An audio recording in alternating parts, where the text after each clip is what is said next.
What is up, everybody? Welcome back to the City Life Project YouTube channel for yet another live fight companion. Dana White's Contender Series, Season 8, Week 5. That is right, halfway through the season already, and I'm so excited to have you folks along for the ride. If you're new to the channel, smash that like button and subscribe. Ring that bell for notifications so you never miss an upload, so you never miss a live stream. And don't forget to vote in the poll question as well. Every week I ask you guys your early predictions, and you can hold off until after the fights. That's okay. That's okay. Before Dana White awards his contracts. But I ask you, how many contracts does Dana White award? 1 to 2, 2 to 3, 3 to 4, or 4 to 5? Last week, a ton of contracts were given out. Dana did his best Oprah Winfrey impression there. But again, a great card here today.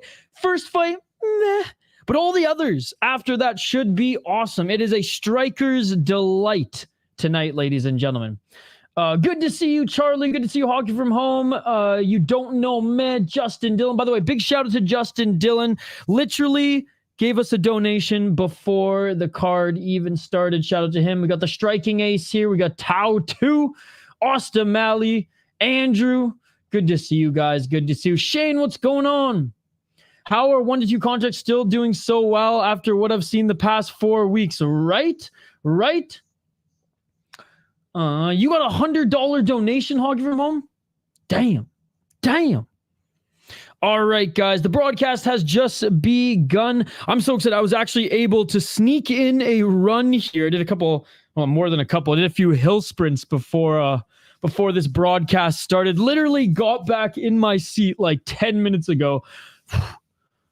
It's soaking wet outside. It is freaking pouring down rain, but was able to sneak in the workout before Contender Series. So I'm all jacked up on adrenaline right now, and the dopamine is going to continue to fly as the broadcast has just begun. We will highlight the first 2 fighters here in a moment, ladies and gentlemen. I will get my prediction, and then I want to hear yours. Big shout out to everyone who joined us yesterday on the Rush City Fight Show to listen to Jay and my rundown of the card. I did post that segment earlier today as well. What's up, Wendell? Good to see you. What's up, Bill Cat? What's up, Joey? No, it's exactly the same, Joey. These are pro fights. Let's go. Contender Series is the best. Fook the Apex. Just Orthodox. Yo, you gotta eat that taco, bro. What's up, Just Orthodox? Good to see you. Man, I could go for some of that right now. By the way, I got stung by, or bitten by some, I don't know if you guys can see it. Some sort of like friggin' spider or some sort of fucking bug bit me as I was running. Half my face was fucking swollen. I had to grab a beer because it was something cold to take down the swelling. And I was like, yeah, fuck it. I might as well drink the beer. Good to see you, Just Orthodox. Pisses me off that there's only 10 fights on the 306 card. Yeah, there's some fights that fell through. They just didn't book enough on that one for sure. You can't get over the fact they refuse to fit a full-size Octone. It is odd, eh? It is odd. Like, I don't get it. Like, there's a ton of regional MMA promotions that have the big old cage. Oh, nice. I like Korean food hockey. Thank fuck for Dana White Contender Series. What's up, Reaper Jones? Good to see you. Good to see you. Yeah, I'm probably not going to be in Toronto anytime soon, nor can I afford $100 meal. Hockey from Home. Drinking on a Tuesday. Dana White Contender Series. Let's go. Thank you so much, Activate A. I'm a guest 4 contracts, 10 months of membership for Activate A. Thank you, buddy. Thank you. Carol, what's up, Carol? Nicolle team here. Let's go.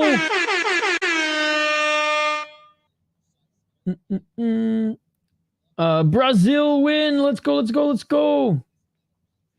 Yeah, Ilkat hating. Ilkat, I think, has now become the biggest hater in our live chat. Like the stream, boys. Yes, please. Yeah, that's way out of my price range, Hockey from Home. Last UFC week was great. Predicted every fight right. Nice. Ingars, good to see you. I think Noche has the 10 fights because of the movies Dana mentioned they'll play between the fights. Yeah, they're trying to do their best rise in impression with their amazing cold opens. I would go to a UFC card, but not like the Noche UFC card. I go to LFA because if UFC comes to Minnesota, I'm gonna go. But I go to LFA every time they come here. I'm going to the one on September 20th. I got Tanzilov. Check out my picks and predictions video. Even if you just want to run through it quickly, there are timestamps that is posted on the channel. I'm picking the all reliable 2-3 contracts. Nice hockey from home. I appreciate the offer, but I highly doubt it. I've had 2 coffees this morning, and now I got some Taiga like jaw. Like lockjaw? Not cold opens? Well, I know. I'm just like, it was a little bit of cheekiness there because the cold opens in Rise and the cold opens in Japan are basically like little short films. No, for sure. And I bet it's amazing. I'm just like hockey. Like I can't even afford to eat out. Like I can't even afford fast food. What makes you think I can afford freaking $125 a person Korean grill? It's on UFC Fight Pass, I believe, in the UK and Canada. But I'm watching on ESPN Plus. History of combat in Mexico. Nice. What's up, Guntote Granny? Good to see you. Sounds good. Hockey from home. Thank you. Thank you very much. Don't think I'll be in Toronto anytime soon, but I appreciate that.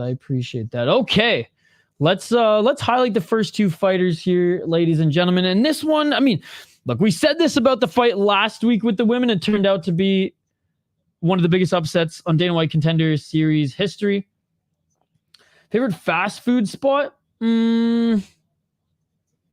I guess Chick-fil-A, but does that even count as fast food? I don't know, dude. I don't really eat much fast food, to be perfectly honest. I just don't eat out much at all. Taco Bell breakfast is pretty good. I don't know if you guys have that. The land down under. Dana White will just have Jones fight with the Mexican music playing and call it a movie dedicated to Mexico. We had the tasting menu. Nice. I got Caliari, moneyline -110. Kind of wild fight with only 4 months in between pregnancy, right? Got these agents. What's up, Josh? Good to see you, man. If Noche drops 500, I'm going to go and just fly out and back the next day. There you go. Because, yeah, it's cheaper to fly into Vegas than it is for just the tickets to Noche. My day was trash at the end of my work day. I'm glad this card is going to be fun today. Oh, well, man, hey. Sucks your day was bad, but it's early week. It'll turn around, and I'm glad you're here, Reaper Jones, cracking a cold one. Thinking of you, my friend. Excuse to drink beer. Let's go. What's up, Danilo? Good to see you. The homie said, even sitting in the upper section, you're close to the stage. In this case, ring. Right. Yeah, I had some friends who work in the world of hockey who were covering the National Hockey League draft at the Sphere, and they said it was insane how like up close everything was on the stage. He screams at all of us. He screams into my soul. All right, let's highlight the first 2 fighters here. And again, projecting that this one is kind of the more boring one on the card. But again, who knows, because we saw what happened last week. But anyways, we got Corinne Laframboise, who is 8-4 as a pro, 4-1 in her last 5 fights, and is on a 3-fight win streak. But she's been out of competition for 2+ years. She was out of competition for over a year when she got the call for Contender Series last year. But in pre-fight medicals, the commission or the UFC, whatever, informed her that she was pregnant. So she had to take another year off, had a baby, became a mom, got back into training, and she is back here to get her chance on Contender Series. This one's a pick'em. I knew it was going to be a pick'em on fight day. Nicolle Caliari, 7-2 as a pro, also 4-1 in her last 5 fights, also on a 3-fight win streak, 27 years of age, out of Brazil. 5 KO TKOs, 2 submissions, 0 decisions. She's finished every single one of her opponents. 0-1 on Invicta, 1-0 in LFA. And got finishes in her last 3 fights against a 5-2 gal, 8-0, and 0-3. So 2 out of her last 3 fights were actually against good opponents. She got 2 submissions against those opponents. Laframboise, reigning out of Montreal, Quebec, Canada. Tabarnak. 30, what did I say? 34, 35 years of age, 2 KO, TKO, 4 submissions, 2 decisions, fought in TKO, and UAE Warriors, which, that's pretty respectable. Again, hasn't fought in a couple years, but her last 3 opponents have been really good. 2 submissions and 1 knockout. Two of those finishes being in the first round. Now, she is the stronger athlete. Like she's got more strength to her, but she doesn't have striking even close to the level that Caliari has. Caliari has grappling, but I don't think it's at the same level as Laframboise. Put it this way, if Laframboise, she's going to win by out-grappling her opponent. If she wins this one, Caliari will win on points and volume strikes and getting back up to her feet. And or if she gets a takedown as well, or gets taken to the ground by Corinne, maybe advances position and maybe goes for a submission. But I honestly don't see either of these girls going for a submission unless they like get each other's back, right? I feel like she's gonna be going for more of the ground and pound, getting to the full mount. If she doesn't get, I hate to say gifted, but doesn't get the back, whereas Caliari will want to keep this on the feet, keep this at range, so the Laframboise doesn't go for any clinch trip takedowns, right? Because her double leg and single legs aren't necessarily the best tool she has. So I am going Laframboise here. It's a pick'em. So if it's a pick'em, oh, Canada. But yes, her being out for a while is concerning. And again, Caliari is young. They both gone up against very good opponents. Let me know your prediction in the live chat. I do think this goes the distance. I don't think we see an overhand knockout in this one like we did last week, but that would be awesome if we did see it. All right. Let's get back to the comments. Ew. See you later, Hoggy from home. I don't think so. Hey, what's up? That's Gambling Baby. Good to see you. My cat looking at me like I'm a fool for shadow boxing pre-fight. Yo, I got kicked out of my grocery store around Christmas time because I was listening to Rush Hour Fight Club Call Boxing, and I was getting so stoked that I started shadow boxing in the aisle. Security kicked me out because, around Christmas time, and I guess they assume there's just a lot of crazies around that time, a lot of drunk folk. And yeah, I got kicked out of my grocery store for shadow boxing in the aisle. All I wanted to do was buy some beers and buy some chips. That was it. I'll finish every one of my opponents too. Let's go. I'm going for the Brazilian, locking it in. I got Laframboise decision. I hope not, but probably. TKO never die. It's now like rebranded pretty much as Samurai, right? Davanak Gaulis. See you later, Hug from home. Bro, look at the Canadian loss, please. You want the Canadian to lose? Is that what you're saying? Sounds good, Hog from home. That Brazilian looks very physical, big in the weigh-ins next to the Canadian. I'll go head-to-head with Caliari.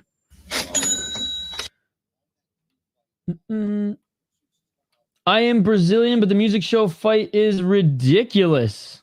Sounds good, Jose. Good to see you. Funky profile picture. I dig it. Wouldn't you like to know, Jay? Caliari by TKO. I don't think so, but I didn't think the girl was going to get a TKO last week at all either. I don't have a fight link for you, man. I'm watching on ESPN. Oh my God. Do you full slip of parlay? I don't even have a parlay. Who was Fambraze's last loss? Oh, Manon Fior in UAE Wars. Damn, well, no shame in that. I don't want 30-year-old contenders. Put the 35-year-old out on the first fucking fight. Yeah, it's getting old and annoying that Dana White says that. But again, Dana White doesn't make these matchups. It's Mick Maynard, right? Hey, look at Jourdain in the corner of Framboise here. I'm watching it on ESPN Plus, dude. Yeah, Charles Jourdain in the corner of Framboise here.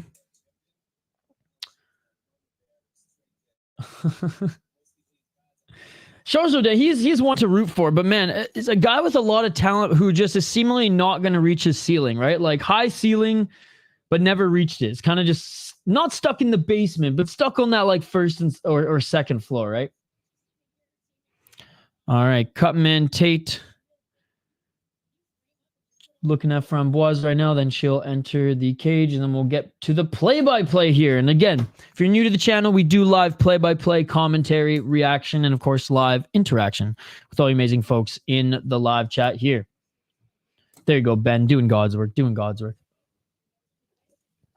Cheers, everybody. Contender Series. Excuse to drink on a Tuesday.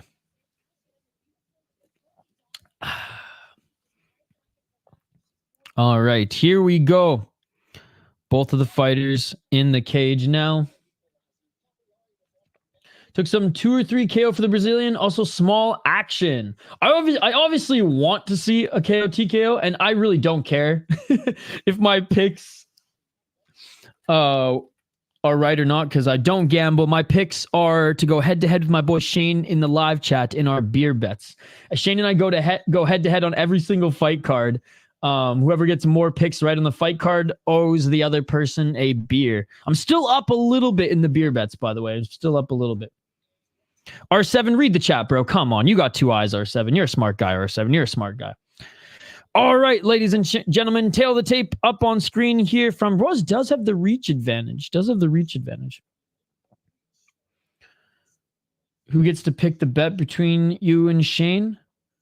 No, it's just who predicts, like whoever predicts the most fights correctly on a card. Sometimes there's ties too, because we'll pick the same fighter. Again, R7, read the chat, buddy. You're a smart guy. You're a smart guy. Round 1. Let's get it on.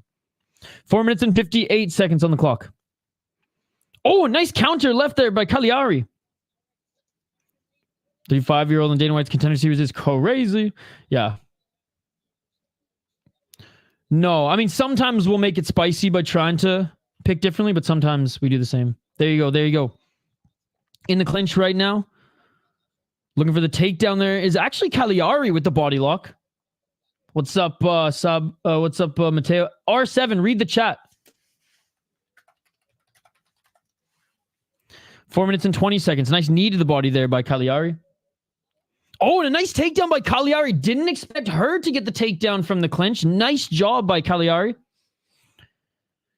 Caliari feet planted in the guard of Laframboise. 4 minutes and 4 seconds on the clock. I know, man. R7's asked like 3 times. It's literally the answer's literally right in front of him. Maybe he's not a smart guy. I thought he was a smart guy. 3 minutes and 55 seconds. Maybe he can't read, boys. Maybe he can't read. 3 minutes and 50 seconds. Still in the guard here. Yeah. It's doing better, which is good. It was gone Sunday. Back up to their feet here. 3 minutes and 41 seconds on the clock. Looking for that overhand, doesn't land there, was Laframboise. Oof, yeah, like I said, her striking is not good. But she can't even get the takedown yet here. 3 minutes and 27 seconds. Nice step back left and right by Caliari. Laframboise, again, hasn't fought in 2 years and 5 months. Laframboise lands a left, but Caliari again with the counter 1-2. Underhooks here now by Laframboise. Oh, beautiful throw there by Caliari. Damn, nice judo throw there by Caliari. So far as one-way traffic by the Brazilian. 3 minutes on the clock. Caliari in the full guard of Laframboise. I should put that in a hoodie. Caliari dominating thus far. 2 minutes and 46 seconds on the clock. FPS, you're a smart guy. Read chat, dude. Come on, guys. You have 2 eyes. 2 minutes and 40 seconds on the clock. Canadians who can't strike in Dana White Contender Series, name a better duo. I don't know if I can. Oh! Reverse triangle here? Reverse triangle here by Laframboise. She's not going to get it, but she at least threw one up there. 2 minutes and 20 seconds. Use that to at least try to advance position or scramble a little bit. If we were allowed knees to grounded opponents, if this wasn't fake MMA, Laframboise could just knee Caliari in the face right now. But again, we have these stupid fucking rules. Garbage rules in North American Commission. Very clear physicality, absolutely. Which I thought Laframboise would have a little bit more of that strength, but no, Caliari, like you said it, it's a lot more jacked there and bigger at the weigh-ins. But nice left elbows now by Caliari. Or sorry, left elbows by Laframboise. Girl threw herself right into that submission. Pace is kind of high. Gun Tone and Granny, they don't want to pay for ESPN Plus. That's the thing. They want the free links. I feel like I'm already cooked on this pick. Frem's over predictable with the same takedown attempts, and then she sweeps herself. 1 minute and 28 seconds on the clock. 1 minute and 23. Knees planted here. Laframboise with the right arm under the left arm of Caliari. Caliari trying to get back up to her feet, though. And Laframboise looking to try to take her back here. Doesn't. 1 minute and 8 seconds. They're back on their feet, clinching again. Looking to try to trip again there was Caliari. Body lock here by Laframboise. Laframboise looking for the takedown. Can't get it, though. 50 seconds on the clock. Guntone Granny, you watching this too? Still with the body lock here, Laframboise. She can't take Caliari to the ground. Oh, and just when I say that, she gets her to the ground there. Loses position for a moment, but she's in Caliari's full guard. 34 seconds on the clock. Debate during UFC is diabolical. Oh, Caliari looking for an arm here. Looking for an arm bar. Don't think she's going to get it, though. The arm's not straight. I mean, oh, she got it. She got it. First round arm bar with 20 seconds left by Caliari. 3 submissions in a row by Caliari. Here we have a first round finish. What a G. I didn't think it was that tight. I didn't think it was that extended there. Because it was hard to see as she was on top of it. But man, she kept extending it, and bam, with 20 seconds left. Let's go. That was beautiful.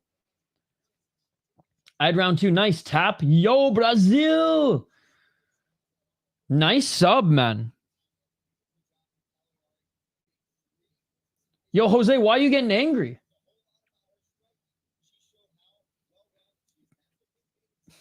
Jose's getting angry. Even though his girl won. Jose, chill, buddy. Chill. Your girl won. I took the under. Let's go. Victory for Caliari via arm. Oh, Jose thinks it's actually O'Malley here in the live chat. Jose, I hate to break it to you. It's not actually Sean O'Malley. Let's go ahead, Caliari. What are you writing on your notes today? Oh, I just mark... Hold on. I just mark whether I got them right or wrong. That's all. Again, I already I posted my predictions video that had all my notes. Nice sub. She was looking like she was getting tired. Minus 110 hits. That Brazilian gas tank is horrible. Tapped with her fingers. Prove it. Prove what? All right. Hey, and there we go. First fight, first finish in the first round. Morale got clipped by a wrestler, and Marlon Moraes Saturday is light work. Let's go. Let's go. All right. We should have mostly a striking affair next year, ladies and gentlemen. And because I said that, watch, we're going to have all the other guys wrestle now. No, I'm just kidding. Please no. Please no. No Chill MMA's cousin is actually fighting here, guys. Out of the Democratic Republic of the Congo. I was watching No Chill stream. He wishes his cousin a good luck. Although No Chill, not a good cousin. He didn't even call him and wish him good luck. You can do a lot with your fingers. Might even have threesome with Jose. Jesus Christ. He's been to round 2 once. We'll get to it here in a moment. Well, there you go. In the one fight that I thought was probably going to go the distance, we have a first round finish. Kody Steele's a high-level grappler. Wouldn't say it's over. That is true. But I think he'll mix in both. You know what I mean? Because his boxing has come a long way. But yes, he is likely going to use his grappling to set up top position and just try to go for ground and pound. Nah, there's going to be a lot of striking tonight. I saw your preview picks.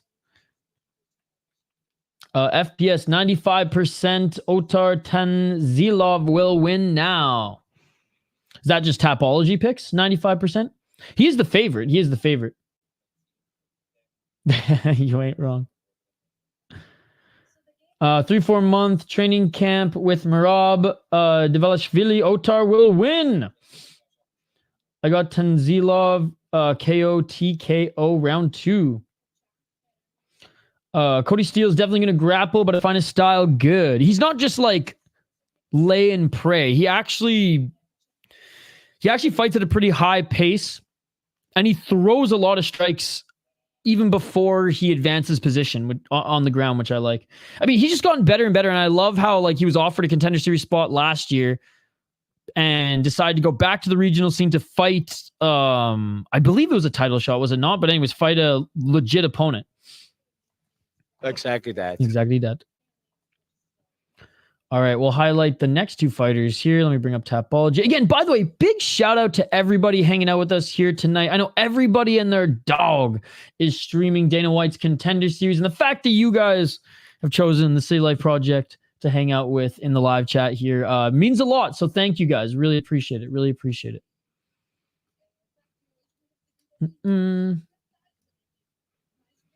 Toxic Diesel. Oh, that's gambling. I'm not gonna lie. This week, so I haven't smoked since May.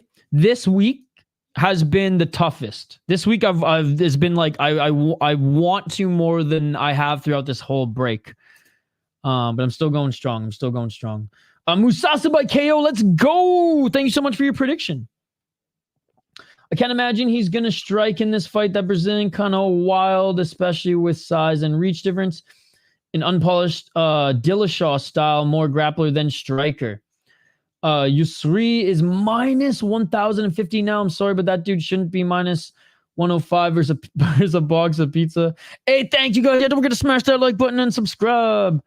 People are going to hate on TJ for juicing, but his ability to link striking to grappling was top notch. Oh, yeah. I mean, I was a fan of him before he started yapping to Triple C.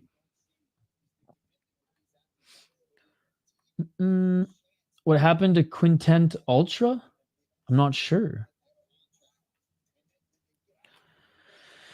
I just can't afford it right now. That's gambling, baby. That's the thing.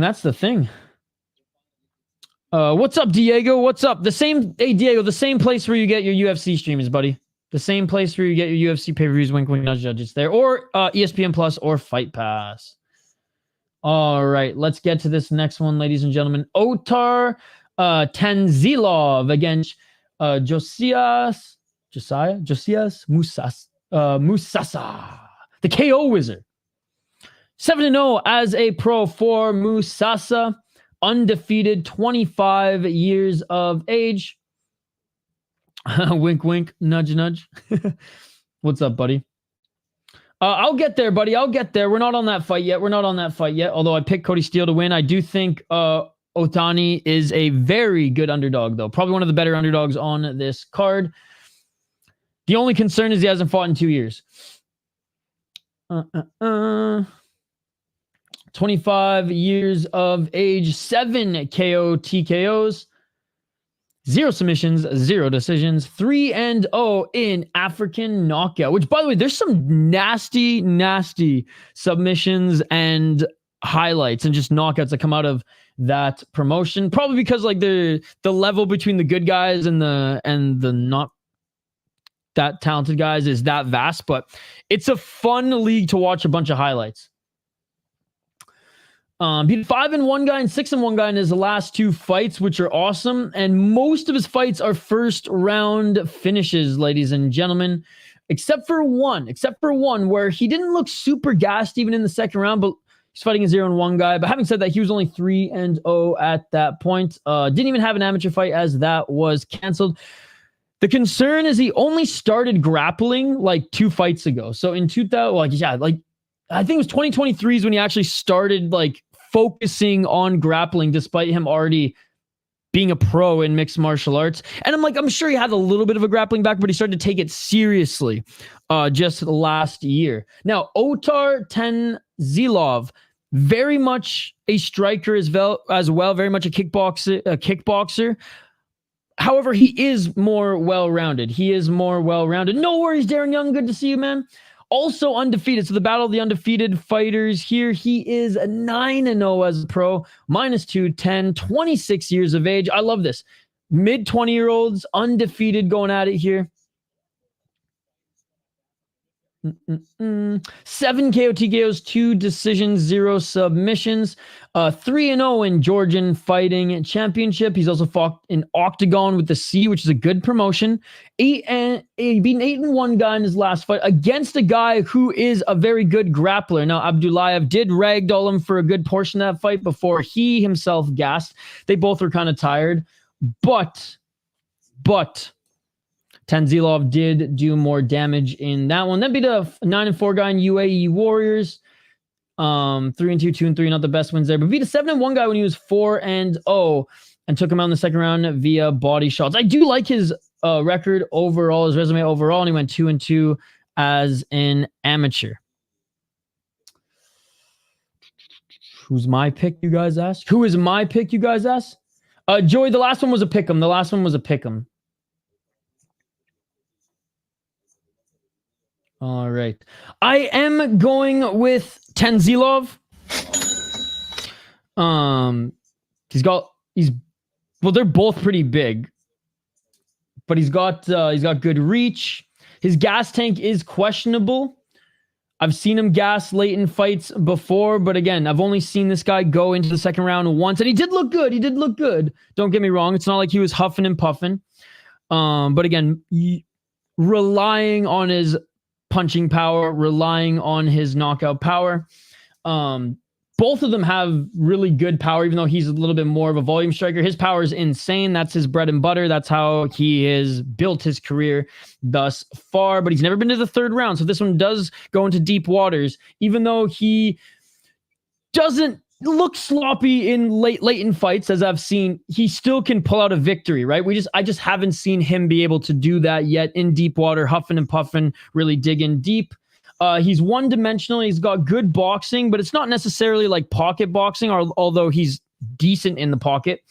It's those straight big shots and overhands. And it's not the most polished style, but like it works for him. And it's not like he just like drops his hands. He does keep a pretty good high guard when push comes to shove. I just think he's way more well-rounded despite being a striker as well. He's got good footwork. He's got good kicks, especially to the body. And he has good distance control and a range. So this is a striker's delight. Tanzilov is a favorite because of that slight well-roundedness and a little bit more polished striking. But when you have a dangerous striker like this, anything can happen. I'm going with Tanzilov, though. Playing it safe on this one. All right. So let's get your guys' comments here as they make their walkouts now. Yeah, that's gambling, baby. That's just... If that was the case, bruh, it'd be easy. But unfortunately, that's not the case out here in the Midwest. That Dubin KO last week was sort of something TJ used to do. Feint a knee, pick takedown, and throw an overhand or uppercut depending on if they sprawl. Oh, it's live, buddy. It's live. That's why you can bet on it. Yeah, there you go. Verbatim. That's why you can't bet on the Ultimate Fighter, right? Because it's already happened. Darren, like I said, good to see you. Good to see you, Joey. I need Musasa to get to the second round and gas out and get knocked out in the second round. Underdog gaming. Good to see you, by the way, Death Chill. Good to see you. If Musasa wins, Dana will hit up with his new one-liner. I know that guy can't understand me, but he speaks French, so je comprendais tout dans son open froid. Rooting for Musasa. I see the underdog winning the second fight. Got to be sneaky. Shane's going head-to-head with Musasa. Rooting for Musasa, but I feel like his only chance will be to finish in the first round. DCYT, good to see you as well. This is a close fight, I think. KO, TKO in this fight. I think so, too. JC Emmanuel Madala. And by the way, thank you so much for joining. They're both going to try to get the finish for the contract. I think they'll throw caution to the wind, and this will end inside the distance. Damn, Rob there. Yeah, well, he trains with Rob.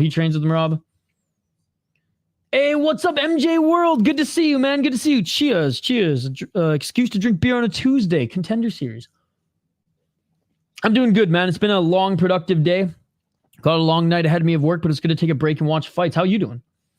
I knew he was training with him, but surprised he isn't focused on his fight. Dude, Marab was drinking beers in friggin' Mexico last week. Roberto. We don't have time to get into that right now, but I will do a picks and predictions video later this week. Good to see you, Roberto. Would you ever want to fight for the UFC at this? Well, I mean, I'd get knocked out for 10 grand.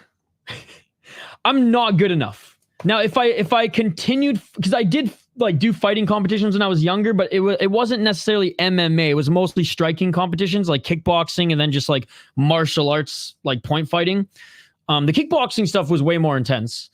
But I was knocked out a lot when I was younger in like schoolyard brawls and in my time fighting when I was young, like before I was even like 15, 16. So I don't think it would be healthy for me, but I would get knocked out for 10 grand, 100%.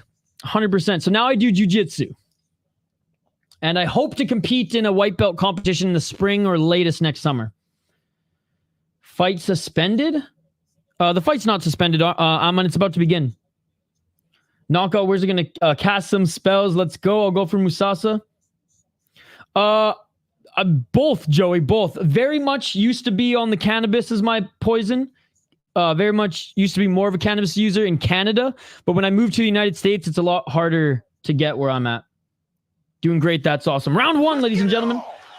Let's get it on. And already some low kicks. Oh, a nice right hand by Tanzilov. Yeah, Tanzilov is a little bit taller here and longer, as I mentioned. At the weigh-ins, it didn't seem like it, but definitely in the cage now it looks like that. And Tanzilov with a takedown.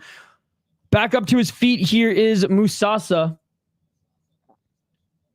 Rob Boy going to get KO'd, and then he's going to get KO'd on Saturday. Another takedown there by Tanzilov. Tanzilov with the right hand. Good scrambles here from the bottom by Musasa. Can't grab the cage, though. Oh! Trying to go for the head kick there was Tanzilovi?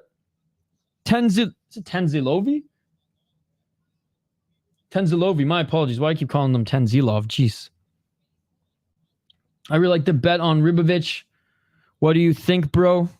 Honestly, man, I'm focusing on the fights right now, but I do like Ribovic. I think that's a good bet. 4 minutes and 7 seconds on the clock. Because I am a fan of Ribovic. Knee to the body there by Tanzilovi. I can't believe I kept calling him Tanzilov. Got to root for the other guy mid-fight. Take a finger. That looked like the Pele kick. But I will be doing my full UFC picks and predictions later this week, guys. I promise. 3 minutes and 38 seconds on the clock. Nice knee to the body again there by Tanzilovi. They separate from the clinch. Left in a high kick again there by Tanzilovi. Oh, a nice right hand by Musasa. And Tanzilovi felt that one. Low kick by Musasa. High kick again by Tanzilovi. He wants that head kick knockout. Looking for the takedown again. Here's Tanzilovi. Doesn't get it. Kind of. Oh, knee to the body there by Tanzilovi. 2 minutes and 57 seconds on the clock. Swinging a miss with the right hand by Musasa. Musasa left hand swings with the right, misses. Really clean knee. I just think there needs to be more weight classes. I think 170 to 185 is a huge fucking jump, and 185 to 205 is another huge jump. The lower weight classes are fine. Nice right hand break by Musasa. Like that timing. There are in California. Nice right hand by Tanzilovi. Tanzilov with the right hand and trying to counter there with the right was Musasa. Just doesn't have the timing yet. Georgian looking tired. Right to the body there by Musasa. Yeah, Musasa actually still looks pretty light on his feet. Oh, right hand by Musasa. He clipped Tanzilov. I need an Otar finisher. I'll be sad. Otar looking for the takedown here. Good defense by Musasa. That was actually really good defense there by Musasa. Musasa right back up to his feet. Right hands to the body there by Musasa in the clinch. And not even the clinch. Tanzilov. Okay, now they're clinching. Body lock here by Tanzilov. But he did want to go for the takedown there again. I'd be fine with that. I'd be fine with that for sure. Makes more sense in my opinion. 1 minute and 26 seconds on the clock. We also need atom weight. We need atom weight. Ilkat is vomiting right now, but for the women, Ilkat. Each trade knees, and Tanzilov saying that Musasa kicked or kneed him in the balls. I need to get like a chicken sound for the like a peacock sound for the soundboard whenever someone gets kneed in the balls. All right, we're back at it. 1 minute and 8 seconds. A left and a right, and then a body kick there by Tanzilov. Musasa caught that though. We need men's atom weight. I think we need it for women. There's more of a need for it for the women, but like I wouldn't mind it being there for the men as well. There's just more women who are too small for 115 than there are men too small for like 125. Breathing heavy, yep. Should add counters to the stream. 32 seconds. I wish I could do more, but my computer's getting old and OBS sometimes works with it, sometimes doesn't. The program I'm using right now, I just can't add little video clips for some reason. Despite them fucking charging me $80 a month now for this goddamn thing. I gotta change it up soon. 10 seconds on the clock. Knee to the body. I don't get how stars plus money, right? And that is it. Otar, you mean? I hit that. What's up, Andrew? Good to see you. End of the first round. It seems like Musasa landed the better shots in that one. It doesn't. Oh, it looks like ESPN hasn't updated the stats here on them yet. That's annoying. Come on, the brass at ESPN here. Come on, bro. Okay, here they are. He is outstriking him. That is something I did notice. Outstruck him. Got 2 takedowns. I do feel like the better shots came from Musasa. And maybe if the shots were even, if the strikes were even, he probably would get that round because those shots were bigger, but because he landed a few good ones of his own, nothing as powerful as him, and mixed in, again, the takedowns and the control time, that's probably why he's up 1. What's up, Scott? Good to see you. Pretty good, Andrew. The Canadian lost, but hey, we're getting used to that these days. I had that in Otar round.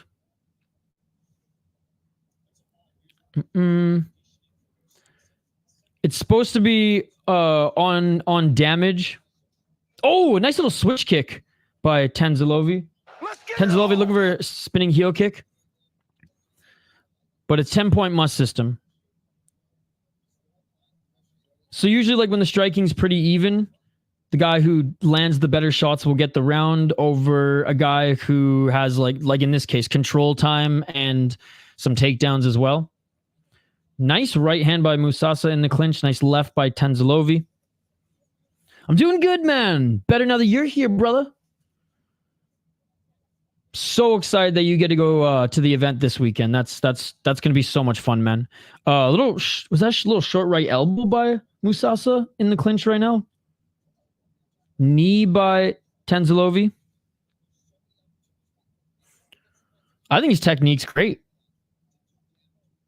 Could be Otar easily, but he reacted badly to most shots. And it does seem like Musasa is the fresher fighter here. 3 minutes and 44 seconds. Look for the trip takedown there was Otar, and he gets it. Trying to scramble there was Musasa, but he can't scramble out of this one. Nice trip takedown there by Tanzilov, and he is in he's in side control, but scooting upwards here. Ask the mat back to the cage, and great job getting back up to his feet as Musasa. Dude, I underestimated Musasa's not even just grappling defense, but his ability to get back up to his feet. It looks really good right now. Old school, baby. To be fair, you're a super positive fight fan, and even though there's a lot of fights other people don't enjoy, you will find an aspect about it that you enjoy. Sure, but I don't do that on purpose. It's like when I see good things, I highlight them. Unlike half of the 80% of MMA YouTube, that if they don't see a knockout in 1 minute, they're like, this fight sucks, this guy fucking sucks. You know? I call out the bullshit, I call out the bad, and I call out the good as well. Musasa got that Derek Lewis just stand-up grappling defense. 2 minutes and 38 seconds on the clock. Nice right and a left by Tanzilov. Oh, high kick again there by Tanzilov. Musasa blocked it again, man. He's keeping that left hand up. That is good. He's reading that shot by Tanzilov. Well, I mean, it's because you watch a lot of lower level MMA with regionals, so even a boring high level fight isn't as boring. That is true. That is true. Musasa got to throw more. 2 minutes and 7 seconds on the clock. Being said, there are absolute savages in regional MMA. Totally, totally. Regional MMA is interesting because it's either you can watch really fun cards because obviously there's a talent discrepancy and there's just going to be fun highlights. But when you find two really good prospects going at it there, it's kind of like watching Dana White Contender Series. Oh, nice left there by Tanzilov, but Musasa trying to piece him up in the pocket there, and he landed 3 really good shots in that 5 punch flurry. Looking for the takedown there was Tanzilov, but a bad takedown entry there. That was bad. Go see, fake MMA, fake MMA. Fuck this bullshit. I hate this shit. I hate this shit. God damn it, dude. These stupid rules. These stupid rules. God, all I want is Musasa to kick him in the face. I hate this fake MMA trash, bro. Fuck. 1 minute and 9 seconds on the clock. All the positivity's out the window now. Fucking fake MMA trash rules, man. 1 minute on the clock here. Musasa could have kicked him in the face there and the fight would have been over. Musasa doing great so far. Absolutely. This is a great fight. 50 seconds on the clock. I just hate the North American... I hate the unified rules so much, dude. It's pretty much fake MMA. 42 seconds on the clock. Trying to land that knee there was Musasa. Oh, and a nice knee there by Tanzilov. And Musasa outstriking him here in the second round. Left and a right there by Tanzilov. I believe it's going to be 1-1 going into the third. I got this another Musasa round clear. I don't think the first round was clear, but I think this round is definitely going to be his. Good to see you, John. Good to see you. Yeah, dude, this fight's been awesome. I got it 1-1. I'm watching it on UFC Fight Pass. I'm watching it on ESPN Plus. That should have been a win if we had real MMA rules. That's it for the first or second round. I got it 1-1 apiece, ladies and gentlemen. First round Otar, second round Musasa. If we had real MMA rules, none of this watered down fake ass garbage unified North American commission bullshit, Musasa would have kicked him in the face and the fight would have been over. Hell yeah, Charlie. Hell yeah. Yeah, no problem, buddy. Yeah, in the United States, I keep saying that. In the United States, it's on ESPN Plus right now. And I believe in Canada and the UK, it's on UFC Fight Pass. 1919. I'm from New Zealand, and we're all hoping Navajo wins today. Taking this fight on short notice, too. I watch way too much mixed martial arts. I'm so stoked. Ryzen on the 29th, baby. Juan Archuleta was just booked against Radzuboyev. Oh, it's going to be awesome. But yeah, no, Ryzen and KSW are my favorite leagues, though, because they're the most savage leagues. KSW, steroids encouraged, awesome. Japan, soccer kicks, knees to ground opponents, and stomps. Let's fucking go. Thank you, buddy. I appreciate it. Hey, that's the dream someday. That's the dream. Who's Dana Collin? Maybe even more hardcore. I probably watch more promotions, but he definitely is way more hardcore when it comes to UFC. 100%. Tanzilov got a weak gas tank. Yup. And he showed that in his last fight, too. Let's get it all.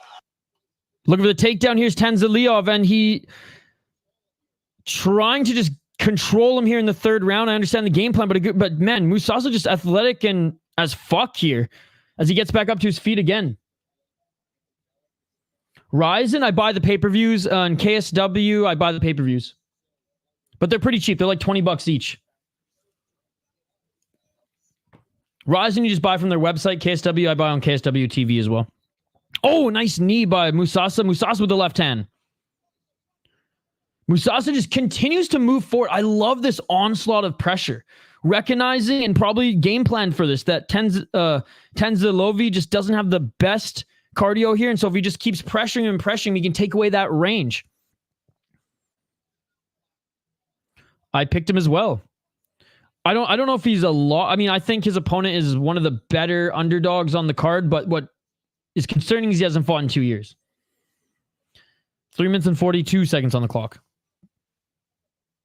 But I like Steele, man. He's good. And the UFC really wants him to win this one. 3 minutes and 30 seconds. Yo, someone's got to tell No Chill his cousin is fucking crushing it. Having a great performance here. No Chill's from the Democratic Republic of Congo. That's why. Oh, knee there by Tanzilovi. And yeah, that one looked low. That one looked low. Is 1-1 coming into this third round, and he looks good so far in the third round. There's 3 minutes and 16 seconds, though, left. So we shall see. We shall see. Clipped him on the way up there. Clipped him on the way up. Grazed it. Yep. And another nut shot. How funny was that in the Burns and Brady fight where they went shot for shot? All right, we're back at it. High kick again by Tanzilovi. Mark Smith highlight. Oh, a nice step back right hand by Musasa. Man, Musasa's fucking good. Oh, nice shot there by Musasa. And Musasa's trying to take the back of Tanzilovi now. It's a professional fight, so 3 5-minute rounds. And Musasa now looking to take the back of Tanzilovi. That's snap. Looking for a choke here without even getting the hooks in. Contender Series, you have a Kevin Holland. Dude, I am incredibly impressed with Musasa. Because he looked good on the regional. Oh, cut his fingers off there. He did grab the cage. Go Musasa! But I'm incredibly impressed with his ability to get back up to his feet. Because he just hasn't been tested against like opponents who are as well-rounded as Tanzilovi. Oh, another knee there by Tanzilovi. And he's passing that test with flying fucking carpets right now. Cage grab, yes. I hate cage grabs. Almost as much as the unified rules. 2 minutes on the clock. ABD, wherever you get your UFC pay-per-views, wink, wink, nudge, nudge, it's on those same sites. 1 minute and 52 seconds on the clock, but I'm watching it on ESPN+. Low kick by Musasa and Tanzilovi trying to grab that leg. Great takedown defense, especially late in this third round when Tanzilovi's tired. Man, Musasa's going to win. If Musasa can keep this up here, he's going to win this fight. I mean, it's a win, but I would want him to get another win before the UFC contract. Good underdog win if you don't blow this and get slept. 1 minute and 20 seconds on the clock.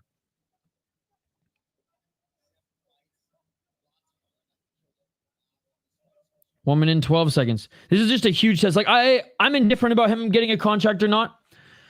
I'm just super proud and impressed that he passed this test because this was his biggest level of competition thus far. And his cardio is not an issue. 55 seconds on the clock. 51 seconds. No contract, but could be a replacement fighter down the road.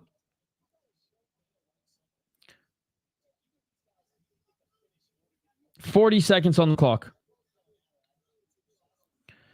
Musasa, I think, is going to win this one. If Musasa and Ottoni win. 30 seconds. Good old foot stomp. Okay, Musasa, he's old school, baby. I love that. Good old foot stomp. 20 seconds on the clock.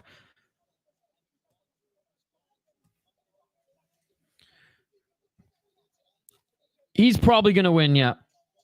But again, his opponent, good underdog, more well-rounded, but didn't look in the best shape. And that is it, ladies and gentlemen. That is it. Good fight.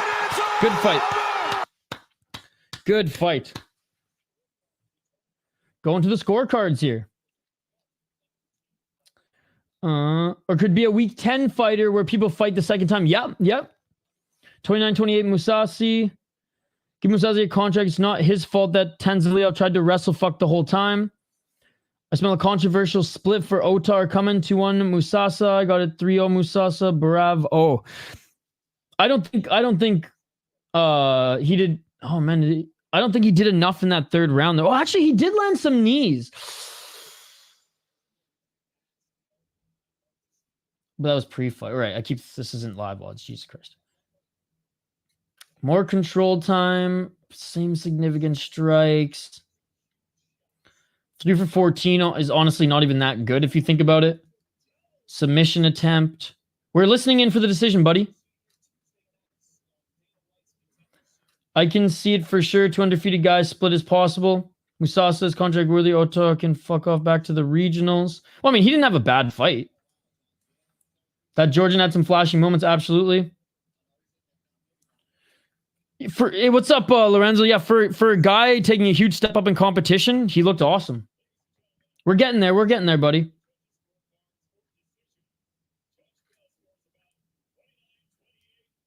Oh my God, it's going to be a split. Oh my God, it's going to be a split. Give it to Musasa. Yeah, he got it. Let's go. Let's go. That's another pick wrong, but I don't give a fuck, man. Musasa earned that shit. He earned that shit. Happy for him, man. Happy for him. There ain't no questions about his cardio. I'll tell you that much. Good job by Musasa. Cody's opponent pulled out and then changed his mind last minute. Did he actually, Yoshi Panoshi? By the way, good to see you. Good to see you. That's how I thought it'd go. Victory for the Congo 2-0. And here's a Musasa. Definitely no contract with the split. Damn good decision anyways. 2-2 on my picks. I got Musasa at plus 146. How? Let's go. Cody inside of 2 by KO. I'm 0-2. I'm 0-2 as well. I thought Musasa would KO him though. Especially in the first round with some of those shots that landed, right? 0-2 already. 2-0 tonight for me, but plus money smacks it. What's up, Jay? I don't want to be that guy, but that Netherlands guy. But he's fought Kansas whole MMA career and is getting a layup. See, I don't even know if he's getting a layup. That's the thing. Like, Phillip Latu, again, I thought he'd look in better shape at the weigh-ins, and he looked pretty doughy. But if you look at the guys who Phillip Latu has fought, JL, he's fought really good guys, trains out of Elevation Fight Team, has only knocked out TKO or KO'd his opponents in Cage Fury FC and LFA. I mean, some other regionals. So, like, I don't even think it's a layup, to be perfectly honest. So I can go. Hope the judges don't screw me. Went from 10-0 to 16-6 on picks. We're casuals, though, so that's okay. Also, Yesishu's coach posted on Instagram. That's crazy, man. All right. Well, there you go, then. I got Nicolle, Musasa, and Stirling. Should I cash out or ride? I don't know, man. I don't bet. I'm just here to call fights and be a fan. But the chat can maybe help you out with that. Musasa looked very good for a guy with all quick finishes. Gas tank looked 5-round leveled. Yeah, dude. That underdog in the main event is a savage boy, and he got pop. Yeah, I like Phillip Latu. Like that guy last week. The UFC's desperate to get him into the UFC. Desperate to get... Well, I mean, he took the fight on short notice, Jay. It's not like he was pushed. He took the fight on a week and a half's notice, a week and like 3 days or something like that. Cody Steele, I know they're desperate to get into the UFC. They really want Cody in the UFC. They wanted Cody on Contender Series last year.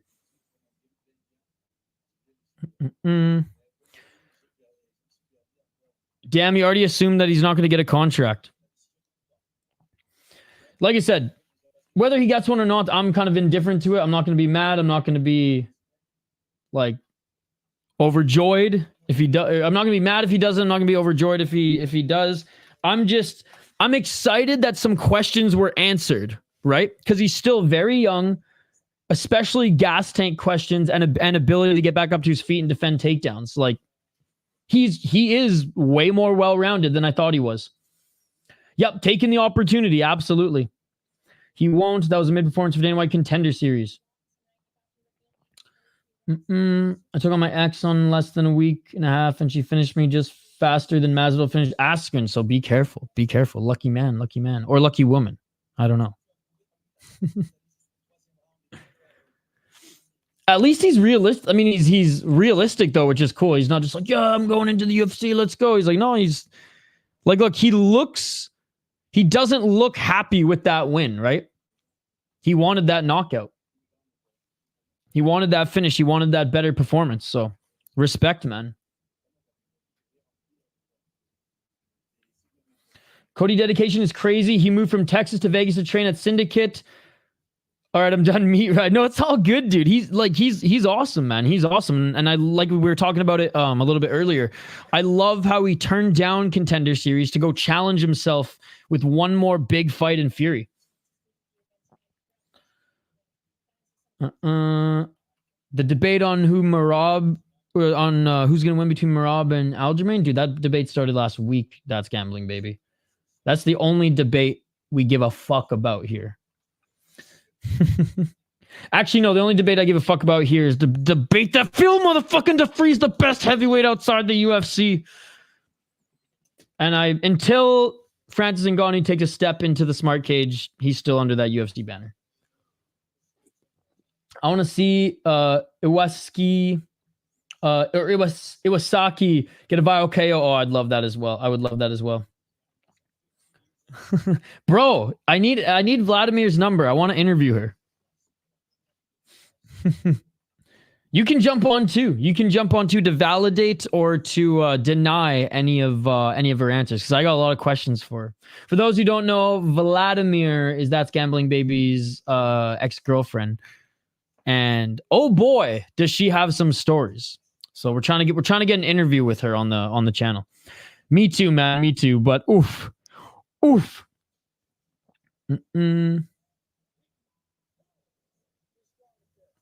the debate doesn't matter, dude. This debate really doesn't matter. Let's be perfectly honest. Just like 90% of them, it's all about the ratings, baby. I hate Power Slap so much. I didn't say the election doesn't matter. I said this debate doesn't matter. This isn't going to sway anyone one way or the direction. People are hate watching this. Hate watching for the person they hate on either side, right? It's not going to sway anyone's opinion. Let's be perfectly honest. Everyone already knows who they're picking. They're just watching so they can roast and be like, yeah, fuck you, to the one that they don't like. That's all they're doing, dude. Sorry. I assumed Vladimir's gender. Iwasaki needs to submit this kickboxer so he can be on the UFC Japan card with Tatsuro Taira and Kai Asakura. Oh, wait, it is off? No.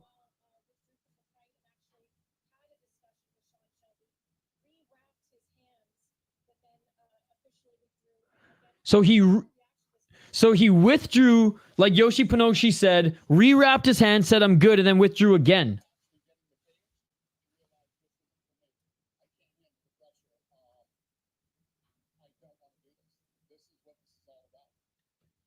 Dana's essentially calling him a coward here. Oh, that sucks. I actually wanted to see a Ottoni fight.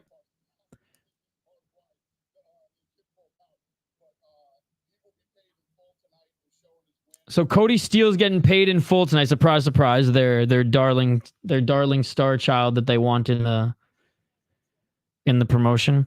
That sucks. And dude, so this is the 4th straight fight that's canceled for Ottoni. He was actually signed by the PFL in 2022 and has had 3 straight cancellations since his signing of the PFL. Damn, dude, that sucks. That sucks. Yep, Dana White just confirmed it. That's rough that the fight is canceled. Yep, that's crazy. Damn, man. Damn it, I had Cody choking that motherfucker out. He had a panic attack, apparently. That is crazy because, like, yeah, in the broadcast saying, like, he's pretty damn experienced. Crazy. Well, especially, like, he's had a pretty good career as well. And even before MMA, he was a kickboxer or a Muay Thai fighter, right? He didn't want that smoke. He's cursed, bro. That is cool that Cody Steele is getting paid in full. I didn't mean to, like, knock that. That's crazy. My parlay is safe now. I got Yousri KO TKO. Well, if he did have a panic attack, that sucks. It's not really pussying out.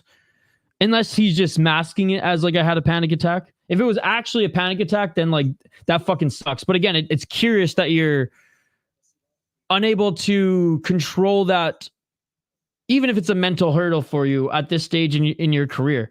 And maybe he's been struggling with that for the last few years, and it hasn't just been injuries, right? Yeah, only 2 fights left now, Shane. I got Yousri KO TKO round 1. God, I bet Hank the Tank is freaking out on his fucking stream right now. Enjoy never being in the UFC. Yep. Well, he still never set foot in PFL, so maybe they still sign him. I don't know.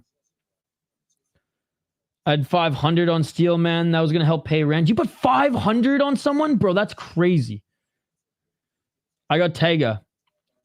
I would never bet $500 on anything. Ever. So the fight is Stirling is delay or continue. It's going to continue. It's going to continue. That shit was my lock. I can't say how, but bro, he was going to get dust him in 1. I don't think he was going to dust. Well, I mean, without any context of him having, like, any mental or physical hurdles, again, I thought that, like, it was a lot closer. I thought Cody Steele was going to win. I didn't think he was going to, like, fucking dust him, though. Okay, you're down 2 in today's beer bet with 2 fights left. Oh, so you knew he was injured. Got you. Hey, I just got back from kickboxing. What happened to one of the fights? So, that Ottoni had a panic attack backstage after wrapping his hands and pulled out from the fight. Well, if you knew he was injured, then that's one thing. All right, let's highlight this next one. That's Gambling Baby's friends with James Krause, huh? It was an injury. It was what he's going through in his life. I'm picking Belgaroui. All right, Shane. Well, I'm just gonna have to go head to head with you for the next 2 for the beer bets, but I'm picking my official pick because of, my picks and predictions video is also the guy from the Netherlands. Contenders has got to be the most intense pressure cooker for fighters, though. On a side note, no, for sure. So yeah, Shane, I'll go head to head with you for the next 2 picks on for our beer bets. But let's highlight the next 2 fighters, ladies and gentlemen. We got Yousri Belgaroui. I'm getting to it, buddy. I'm getting to it. Yeah, it's not fighting, Charles. He's not fighting. That has to be a first. We're getting to it, buddy. We're getting to it. 7-3 as a pro. This is his second attempt on Contender Series. Lost last year to Marco Tulio. Marco Tulio beat him up. Couldn't finish him. But Belgaroui was sick going into that fight. Took it anyways. And just got his ass kicked in that one, let's be perfectly honest. But didn't get finished. Moved up a weight class and had a beautiful KO TKO and a dominant victory at light heavyweight at LFL. He's the -600 favorite in this one. He's 32 years of age. Now, he is a glory kickboxer who has fought actually Alex Pereira, I believe, 3 times? He also fought Israel Adesanya twice, where he lost. He beat Alex Pereira back in 2017, lost to him twice after that, and now, funny enough, actually trains with Alex Pereira and Glover Teixeira in Danbury, Connecticut. 5 KO TKOs, 0 submissions, 2 decisions. It seems like this guy's weight cut is brutal. He's a big guy. He's a tall guy, and looked big even for 205. So glad he actually made weight here and didn't have any complications and actually looks pretty healthy. But I wonder if he does make it to the UFC, if he's going to fight at 205 or if this is his weight class. Regardless, he actually has been working on his grappling and his takedown defense a lot since joining Teixeira's gym. But he is a glory kickboxer, right? He is a kickboxer through and through. And I mean, look how tall and rangy this guy is at 185. Now, Taiga Iwasaki against a normal, not alien, lanky looking ass motherfucker. He actually is a pretty big middleweight as well, but he's going to look like the small guy in this one. 9-1 as a pro, 3-1 in his last 5 fights. He's crushed a lot of cans, ladies and gentlemen. He has power, though. Karate background, and in the last year has really been working on his grappling because he got absolutely humbled by Rafael Lovato Jr., who's in his 40s now, and who absolutely ragdolled him in that fight. In his last win against Unsu Kim, again, not the best opponent there, he abandoned all striking and just kind of used that fight as grappling practice and just shot takedown after takedown, grapple after grapple, and really tried to use that for practice in real time in professional competition. Having said that, though, it's not like he looked that great. Like, yeah, he dominantly, like, he won the fight, but to say dominant is a stretch, as his opponent did stuff some of the takedowns there. 4 KO TKO, 2 submission, 3 decision. Again, these submissions were after he like dropped opponents and then followed them to the ground to get those positions to be able to get the submission. 4-0 in Shuto, Japan. Again, a lot of first round and second round finishes, but look at the guys, right?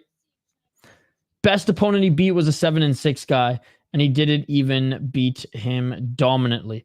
Again, good footwork, light on the feet, fun striking style, but with Belgaroui's range, I think he'll be able to keep Iwasaki on the outside. He'll be able to pick apart his legs, neutralize whatever grappling he might want and wrestling he might want to throw, and not allow him to get those big shots that have brought him success on the regional scene with the cans that he has fought. Anyways, round 1's about to begin here, ladies and gentlemen. Yeah, 6'5" for Belgaroui, 79 inches of reach. Oh my goodness. Absolutely insane. Absolutely insane. All right, ladies and gentlemen. Let's get it on. Round 1. Let's get it on. So again, Shane, for our beer bets, I'm just going head-to-head with you for the rest of the card, but I did pick Belgaroui to win in my predictions. Shaman. Let's get it on. 4 minutes and 52 seconds on the clock. Oh, fuck, he looks like Andrew Tate. Hey, what's up, Danilo? Cody Steele fight has been canceled, B. 4 minutes and 41 seconds. And the underdog won in the second fight. No problem, Charles. Go Potan's son. Got the under here in Stirling and Maine, -110. Nice. 4 minutes and 25 seconds on the clock. Getting a little feeling out phase by both these guys here. And there's unable to get his range there. Iwasaki went for a body kick, just swung and missed. Belgaroui looking for the right hand to the body, doesn't land. By the way, big shout out to everyone joining us here. Appreciate you guys. Thank you so much for hanging out with us every Tuesday here for Contender Series. You guys are awesome. Don't forget to smash that like button. Don't forget to vote in the poll question. 3 minutes and 56 seconds on the clock. Ooh, outside low kick by Belgaroui, and that was a big one. Right hand to the body by Belgaroui. Trying to get into the pocket there is Iwasaki. Outside low kick again by Belgaroui. What I say, man. Range shots. Right hand by Belgaroui. 3 minutes and 32 seconds. Yo, what's up, Hernan? Oh, big left by Belgaroui. Another big left by Belgaroui. How you doing, Hernan? Good to see you, buddy. Cheers. Trying to get into the pocket here is Iwasaki. Good job by Belgaroui. Separating another left jab. And this is it, man. Belgaroui with the front kick. If Iwasaki cannot find an answer for this distance and get into the pocket there, he's toast. Landed a right hand there as he just bum rushed into the pocket. And he might have to do that. 2 minutes and 56 seconds. Belgaroui almost... Man, if he would have fallen through that knee, that was open there. Right hand, it almost went for the knee. 2 minutes and 48 seconds on the clock. Clinching now. Left underhook here by Iwasaki. Knee to the body there in the clinch by Belgaroui. Right elbow there by Iwasaki.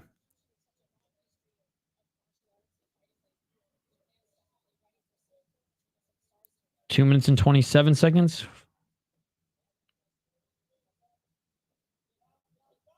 Left hand by Belgaroui. Darren, I need a KO. Oh, big outside low kick by Belgaroui.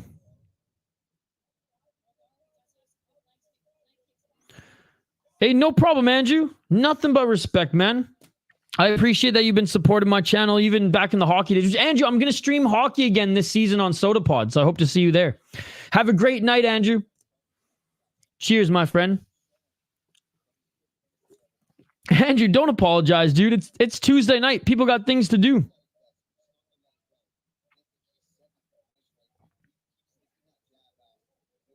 One minute and 38 seconds. Oh, a little eye poke there by Belgaroui. No worries, Andrew. Man, Andrew, you're literally in here every single stream. No need to apologize. You're the man, Andrew B. King B.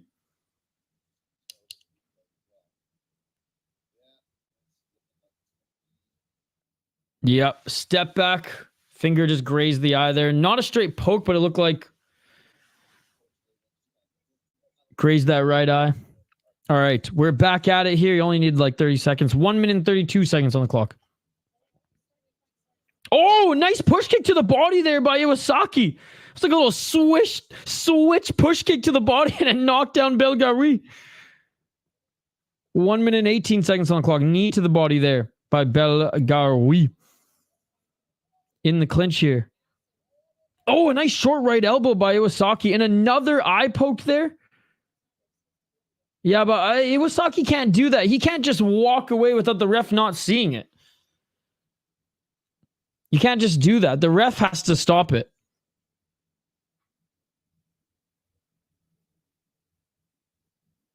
I mean, the thumb did hit the eye, but like, Though, yeah, I mean, he's lucky that the video confirmed that the thumb grazed the eye, because if not, like, he honestly could have been penalized for that.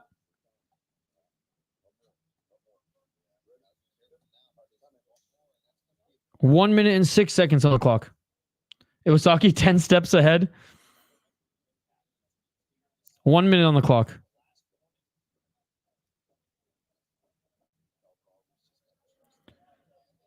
Oh, a nice little blitz there by Iwasaki. Only landed one left hand, but a nice right hand by Belgaroui. And Iwasaki, I mean, this is what he has to do to win. He has to bum rush his way into the pocket here. He has to bum rush his way into the pocket, even if it's ugly. Outside low kick by Belgaroui. Belgaroui with the nice right elbow. Definitely shouldn't have been minus 1,060. Who's winning? I got Belgaroui winning, but Iwasaki definitely not out of it. Nice knee to the body there by Belgaroui. His distance, his size and range is just too much for Iwasaki. And like, again, Iwasaki has to bum rush his way into the pocket. Nice step back right by Belgaroui. And yeah, and if Belgaroui starts timing shots there, nice knee by Belgaroui. He's going to hurt him. He's going to hurt him. Unable to get the takedown there. Catching the leg late was Iwasaki. And yeah, pretty clear first round by Belgaroui. All right, round 2, ladies and gentlemen, coming up here. I do like how Iwasaki just adjusted and went, fuck it. I just got to, like I said, just basically run Chelsea Chandler style, but towards my opponent, not away. Going into the second round, buddy. Going into the second round. Good to see you. Neo live stream community. Welcome to our live stream community. 10-9 Belgaroui. This dude's going to get absolutely dog fucking the UFC if Dana signs him for sympathy. Well, I mean, if he gets a knockout, Dana's probably going to sign him. Close round for him being a minus 1,000. Hard for me to give him the round because it was super competitive, but he seemed to find something at the end of the round. Well, he landed the better shots and outstruck him by, like, yeah, by 20. So you kind of have to give him the round. Iwasaki has to go for the takedown. Is the guy who beat Poatan fighting tonight? This guy did beat Poatan. Two guys beat Poatan on this card. This guy beat Poatan and Latu beat Poatan as well. Or was it Ottoni? I'm pretty sure it was Latu, was it not? One guy beat him in MMA. Pretty sure it was Latu. Might have been actually Ottoni. But anyways, we're back in the second round. This guy also beat him. That's why I just fresh in mind. Let's get it all. Taiga ate that. Yep. Nicolle dating my neighbor in Brazil. Hope she wins. She won. She won already, Bruna. She won. Belgaroui pretending to have a hype and then fighting so slow. It's cool.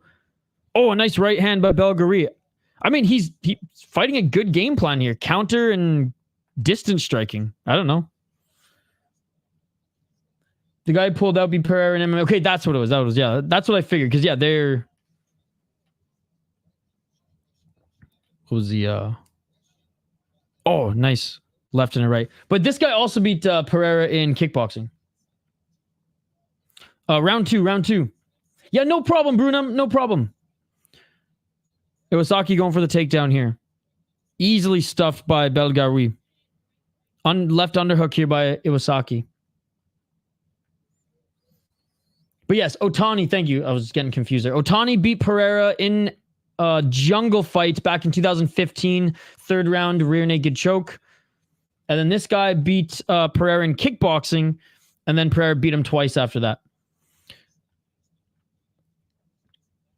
Iwasaki, unable to keep Belgaroui down. Tried to even get a hook in to get his back, but Belgaroui doing a good job here keeping him off.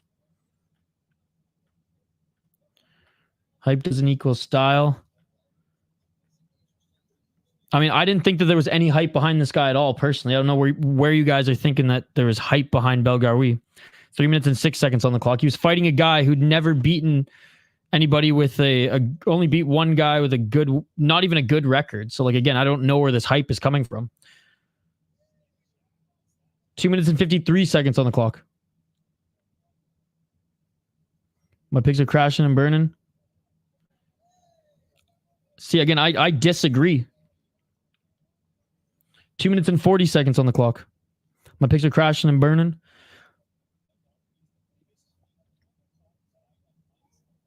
Mm-mm.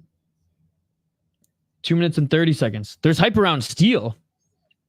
But Belgaroui, hardly any hype. Knee to the body. I think he's just a familiar guy who fought here last year, so everyone thinks, is excited maybe to see him fight again. Who's winning? Belgaroui's winning. Belgaroui's winning. 2 minutes on the clock. Iwasaki unable to get anything going here. Not even able to land any shots. He got in the clinch again here, but not even able to get any shots here when he bum rushes in. Can't get the takedown. I mean, I don't think he's all that, but Twitter and MMA community is big about anyone who beats Alex. He lost against him twice after. Again, I don't know where you guys are getting this hype from. 1 minute and 39 seconds on the clock. And like, I am on Twitter. I know you're on Twitter more than me, but I am on there daily. 1 minute and 31 seconds on the clock. And Steele had the hype on this card. 1 minute and 28 seconds. Looking for that right elbow by Iwasaki. 1 minute and 28 seconds. We still have time in the second round.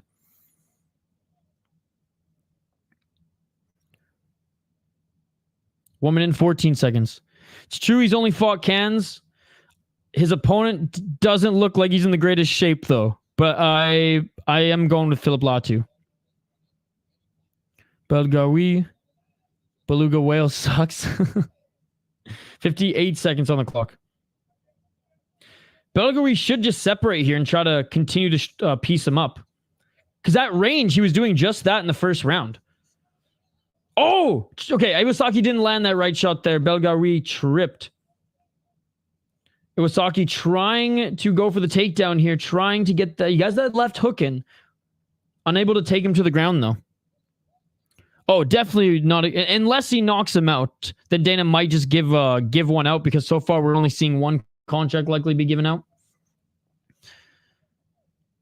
21 seconds on the clock. Unless in the third round he lands like some crazy head kick or elbow. Yeah, I don't see a contract in this one either. I have no idea how it's going to finish. Another eye poke. But again, dude, it was Iwasaki. Like, I don't think the ref saw that. That was, again, Iwasaki being like, oh my God.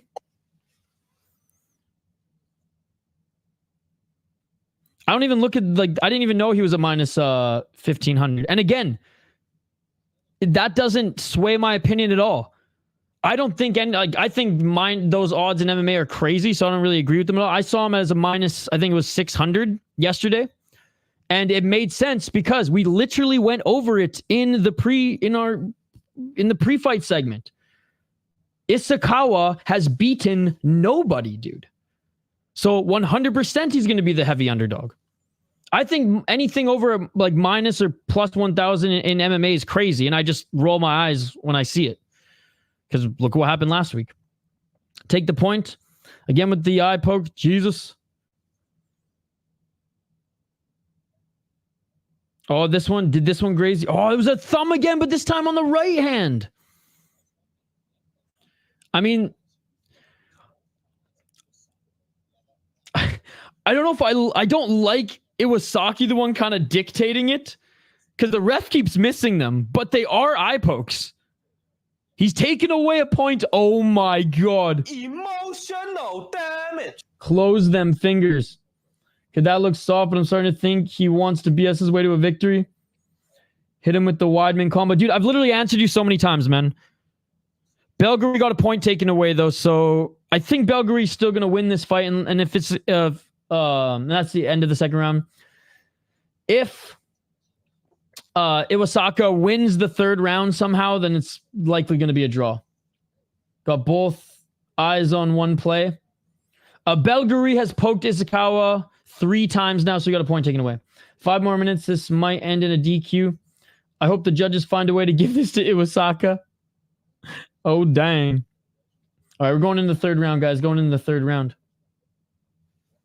And again, Belgaroui, he did such a good job in the first round, keeping Iwasaki at range, keeping him away from him, not allowing him to even like sniff a takedown or a clinch, and basically forced him to just bum rush him. And when he did bum rush him, he was landing some step back lefts. So it's interesting that Belgaroui just kind of just, even though he realized, okay, this guy can't take me to the ground, like, that's not going to win you a contract. Step back right, step back left when he's charging you. Knees, like you're doing. Like the first round, Belgaroui looked good. Second round, I would not be surprised. Well, this isn't kickboxing. This is mixed martial arts. You can't clinch the way that Iwasaka's clinching in kickboxing, right? Oh, a nice left hook by Belgaroui. Let's get it all. Round 3, ladies and gentlemen. He's tried and tried and tried. He can't get it, man. Oh, nice. There's that step back left by Belgaroui. Even his corner man is telling him to close his hands. Damn.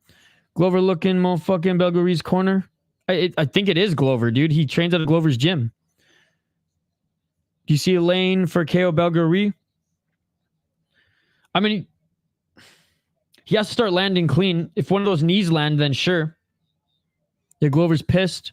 Blue Whale's still pushing with open hands. He definitely going to poke another time. Iwasaki, again, looking to try to get a hook in. Missing with the spinning elbow there was Belgaroui. Belgaroui has to just put, like, easier said than done, I know. But Iwasaki's had no success getting him to the ground here. So Belgaroui, like, don't accept the clinch. Even if you're landing shots in the clinch, break, separate, and start doing what you were doing in the first round to give you success. Shots at range. There we go. He separates there. 3 minutes and 38 seconds on the clock.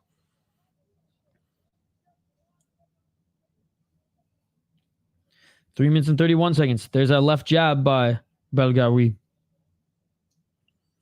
Body shot, or body kick attempt there by Iwasaki. Iwasaki again goes in for the clinch. Yep, Belgaroui doesn't accept that. Keeps them separated.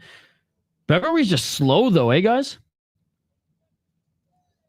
What's up, Bernie? Did anyone else notice Lawler twitching when he was cornering, I think, Burns? No. I think he was just excited. 2 minutes and 57 seconds on the clock. Again, clinching up again here is Iwasaki. And also for Iwasaki, like, this isn't going to win you the fight, man. Knee to the body there by Belgaroui. Oh, knee by Belgaroui. I think that knee to the body actually hurt Iwasaki. Iwasaki on the back foot, left by Belgaroui. Iwasaki running backwards here. Belgaroui with the 1-2. Belgaroui with the right uppercut. Belgaroui with the left. Belgaroui with the right. Knee by Belgaroui. Body shot by Belgaroui. Belgaroui with the right hand. And Iwasaki falls. It is all over. Sloppy ass finish, but he got it done, ladies and gentlemen. Sloppy ass finish, but he got it done. I would have lost my shit if he actually like clinched up against him. I'd be like, Belgaroui, come on, man. This guy is on skates. This guy is on motherfucking skates right now. Well, Shane, I lost the beer bet. Yeah. Still no contract. Chasing him in circles. This guy sucks. 2-1. Fuck yeah. He just looks slow and labored. He just looks slow and labored.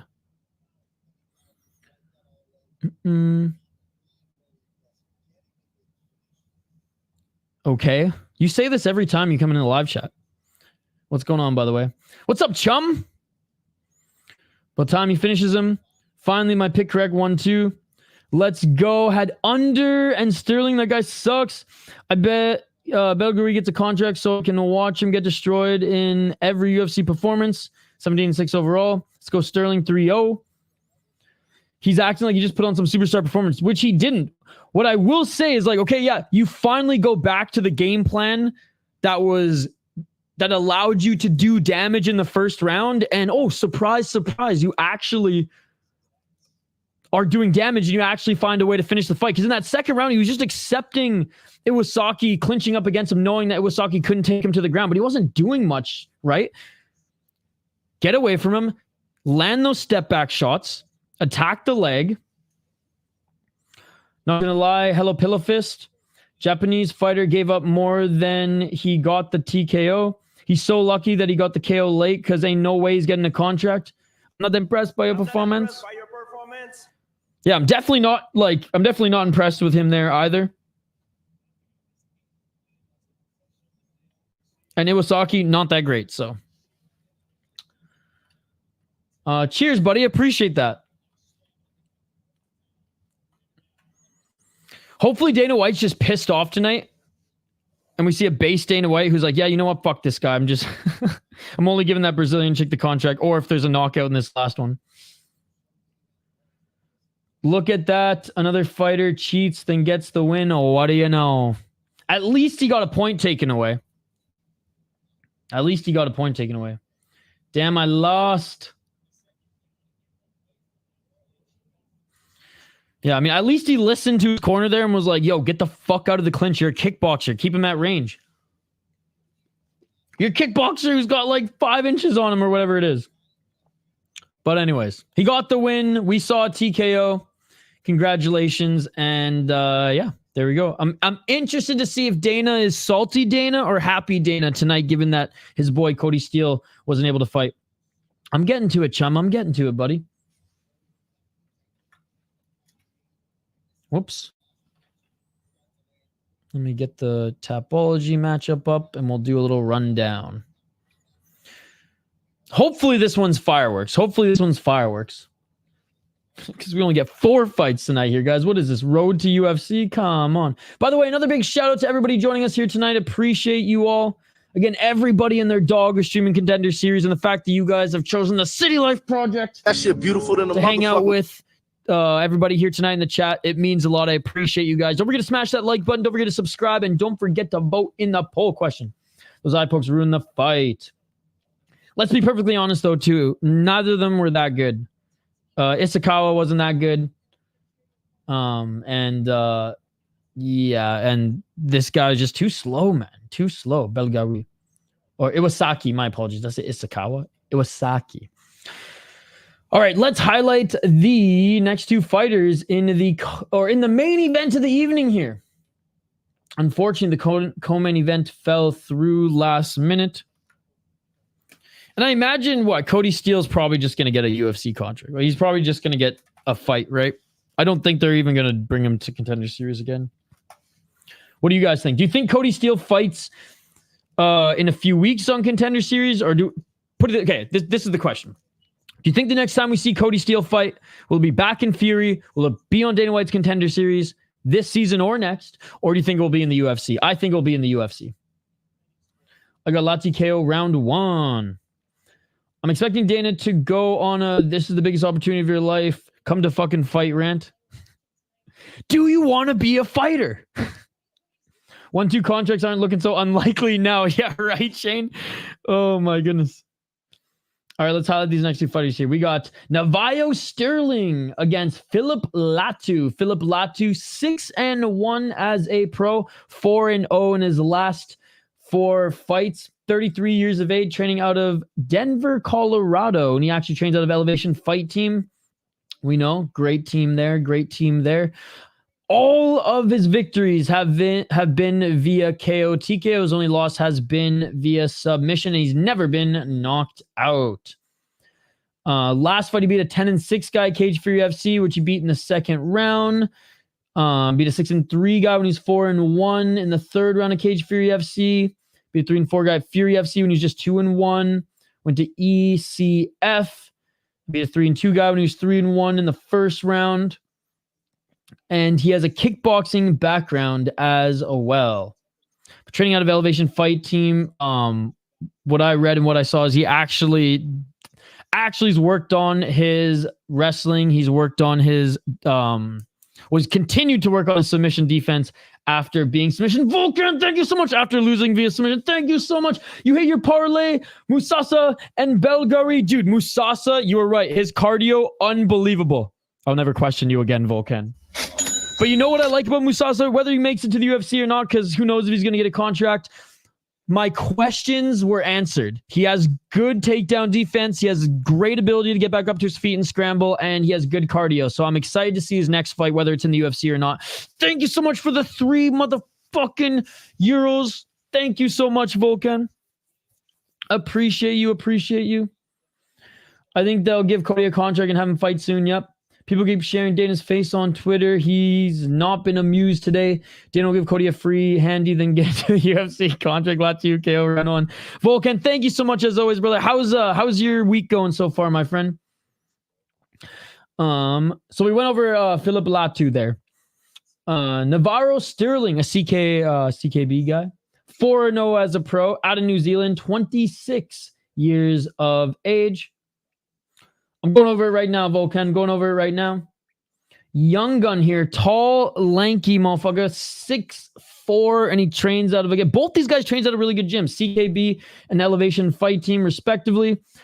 Beat an 8-8 guy, 9-8, 15-13, and a guy making their debut. What I will say is, despite him being really new to mixed martial arts, he's fought guys who have experience, mind you, not the best guys. He has a Muay Thai and kickboxing background. He's won one-night tournaments in kickboxing and has been training in local and competing in local jiu-jitsu competitions. So he is working on the other elements, not just his striking, which is good to see.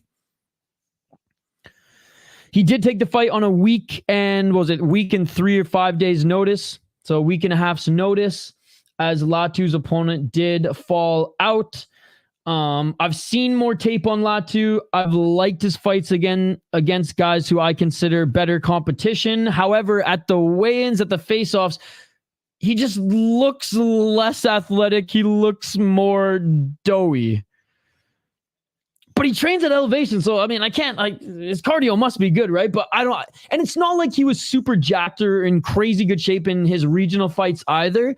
It's just one of those things where I'm like, hey, this is Dana White Contender Series. I figured you come in at least a little bit more in shape, where I'm not saying he doesn't look like he's in shape. I was just like, oh, yeah, one of these guys looks like a monster in Stirling, and one who I consider to be right now the better mixed martial artist.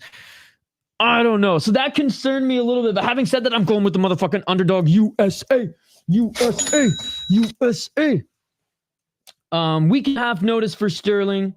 Kickboxing background, though, is nasty. And like I said, I really like how he's competing locally in jiu-jitsu and working on his grappling. And hell, he does have some good takedowns, mind you, against lesser opponents. That slam takedown he got recently, which led to the TKO, was wicked. It just, he hasn't faced... Like, this is his best opponent thus far. Latu,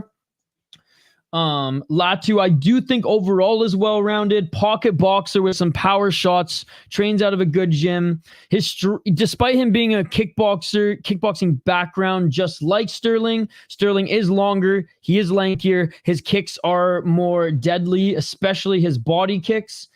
They each have power, though. Latu, again... From what I've seen, more well-rounded MMA fighter. Stirling, the more polished kickboxing. So I understand why he's the favorite, but I'm fucking rolling the dice on this one. We're going Phillip Latu. USA, baby! Let's go. All right. Why is this doing? Should I go right in the women's? But this is what I love about Contender Series. I love, like, if a fight card is so predictable, that means it's not necessarily a fun fight card. Apparently, Kody Steele opponent pulled out, then said he was gonna fight. Steele's coach posted on EG saying an hour ago, fight is back on. Wonder what happened. Do you change his mind again? Maybe. Yeah, Yoshi Panoshi said that earlier in the chat. Going well, bro. Thanks. His parlay came in good. Hope you have a great week too. Hey, so far so good, Volcan. So far so good. Wonder if he's gonna be another blood diamond. Oh my goodness. Emotional damage. That guy's kickboxing fights are really good. He has very nice head kicks. Yep, his kicks are nasty. Well, and body kicks too.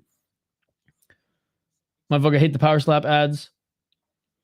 He was a heavyweight. He looks a lot better than he did. Probably could go up or could go down to middleweight. Got you. Yeah, look, Stirling's probably going to win. He's a top prospect for a reason. I know he was on their radar, even though he took this fight on short notice. But again, I tend to side with the guy who's had more MMA experience. And I guess just the one thing that I'm concerned about Latu, despite me picking him, is that he's going to stand and bang versus try, like, be kicked a couple times and be like, oh, fuck, maybe I should actually clinch. Maybe I should actually wrestle a bit. And Stirling's just massive. He's way bigger than him. All I know is I'm excited. Absolutely. Regardless, someone's fucking going down, I think. Someone's fucking going down. But yeah, Stirling's a monster. But I mean, and again, totally different styles. But as far as like frames go, we saw last week, man, with that UK grappler who had a monster frame compared to his opponent. Had nothing for that Brazilian striker. That was embarrassing. But again, potato. Or I guess apples, oranges, not potato. Apples, oranges, given the style difference. But yeah, I'll be the contrarian on this one. I'll go Phillip Latu.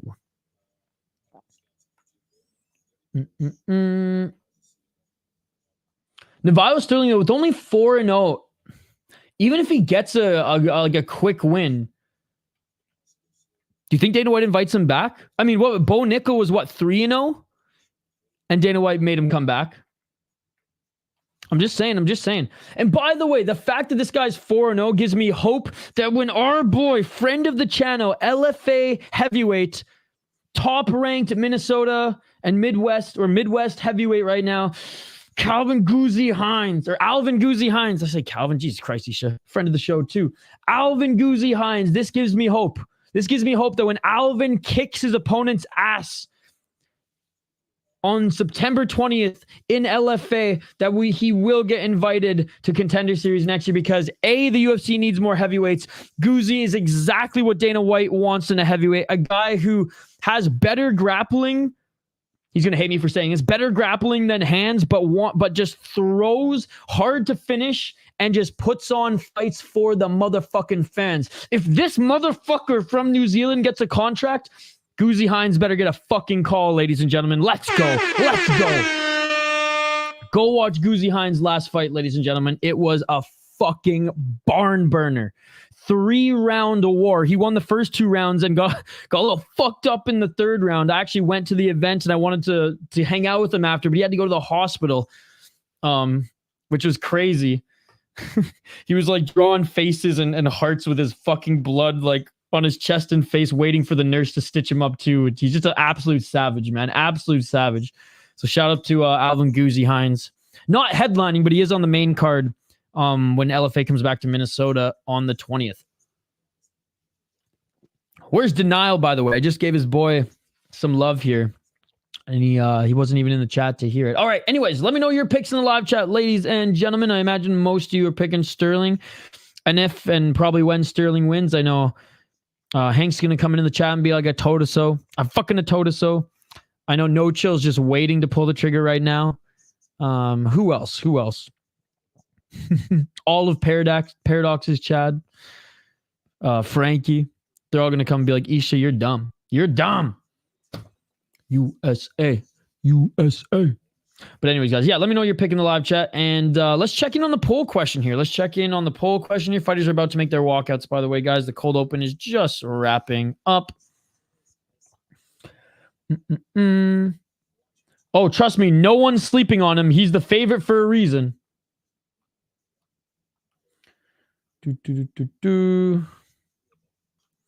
All right, let's take a look at the poll question.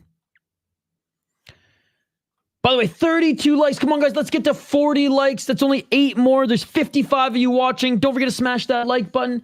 How many contracts does Dana White get award on week 5? 1 to 2, 45%. 2 to 3, 29%. 3 to 4, 12%. And there can't be 5 this week due to a fighter pulling out. Yeah, usually I go at least 2 to 3. That's safe. But this could be one of those rarer occasions where we only see 1 to 2. I got Latu at least. Let's go. I have a strong feeling that Latu is going to land a big shot in the second. Hey, so I'm not on an island here. Which, by the way, really cool logo in your profile. Sterling KO says, chum, guys. Thank you so much. Sterling and Alberg both in light heavyweight would present issues. And they are both young. Yeah, Albergs look damn good in the UFC. And they both won that one-night tournament that's in... that was in New Zealand, right? I got Latu. Latu KO round 1, I'm sure. Okay, so I am not on an island here. I got Navarro's training with champs. Absolutely. Well, so is Phillip Latu. Well, I guess he's not training with champs right now. Well, wait. Who out of CKB is a champ right now? Who out of CKB is a champion right now? I mean, they both come out of a good gym. Let's be fair. Let's be fair. And again, I felt like it was pretty fucking fair in my rundown on both these guys, highlighting them and said that like I am going against the grain and I'm picking the clear underdog in this one. Elevation Fight Team, Colorado. So he trains with some absolute killers as well. Gaethje, Usman. I mean, there's some heavyweights out of that gym too in Curtis Blades. I like Sterling, but took Latu by KO. Never know after last week. Latu's going to send him back to train with more champs after this. Just like Latu just doesn't look,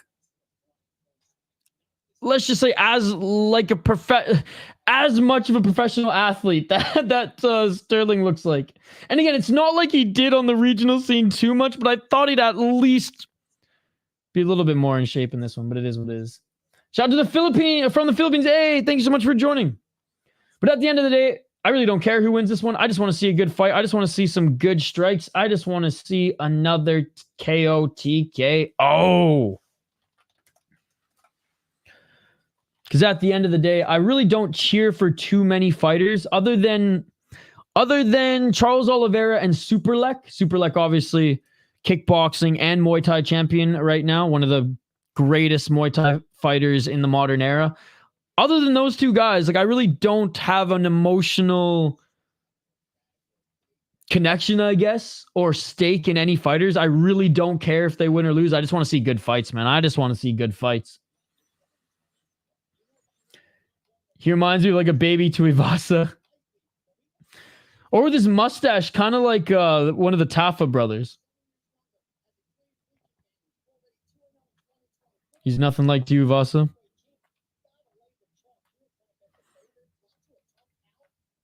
He kind of like with his mustache looks more like Tafa than Iwasa. I think it just means because his frame is a little bit more Roy Nelson than not Roy Nelson, if you get my drift. But both of them are tall, man. Latu 6'3", only 1 inch tall. I didn't realize he was that much. I didn't realize. I thought Stirling had like a couple inches on him. All right, guys. Main event of the evening starting now. Round 1. Thank you all for joining. Smash that like button. Let's go. Let's get it all. Stirling's light heavyweight version of Dan Hooker.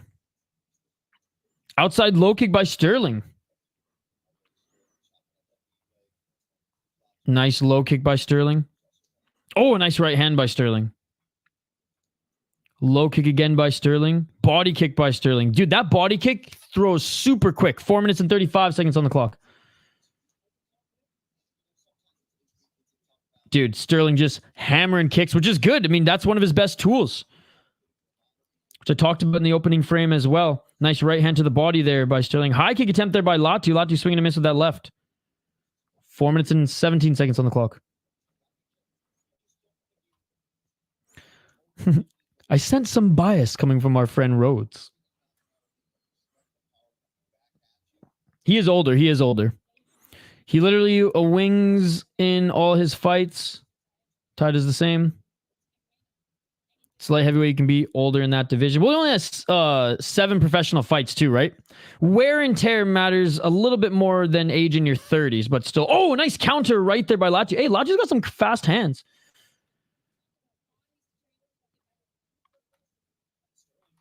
Is your stream ahead of me? They're headhunters. Someone's going down. Latu lands is going to be interesting. Stirling's kicks are definitely quicker. Latu's hands, though, I've just shown he's got good combos here, but it's a good job by Stirling so far, keeping him at range. Overhand right attempt by Latu. Stirling genuinely looks uncoordinated. If keyword. Come on, Latu. 3 minutes and 10 seconds on the clock. Nice head movement by Latu. Oh, nice right hand by Latu. Latu with the left hook. 3 minutes on the clock. I'm in Minnesota. Good to see you, by the way. Big Red. Nice straight left jab by Stirling. Outside low kick by Stirling. 2 minutes and 30 seconds on the clock. New Zealand. Surprise, surprise. No, I mean, hey, man, you're rooting for your boy. Respect. 2 minutes and 27 seconds. She's like Tuivasa, fast hands, yet they look slower because of the pudgy frame. Oh, nice shot there by Latu. Nice shot there by Latu. Latu's getting aggressive here. 2 minutes and 17 seconds on the clock. I gave a pretty fair breakdown to both of them, but I picked the underdog.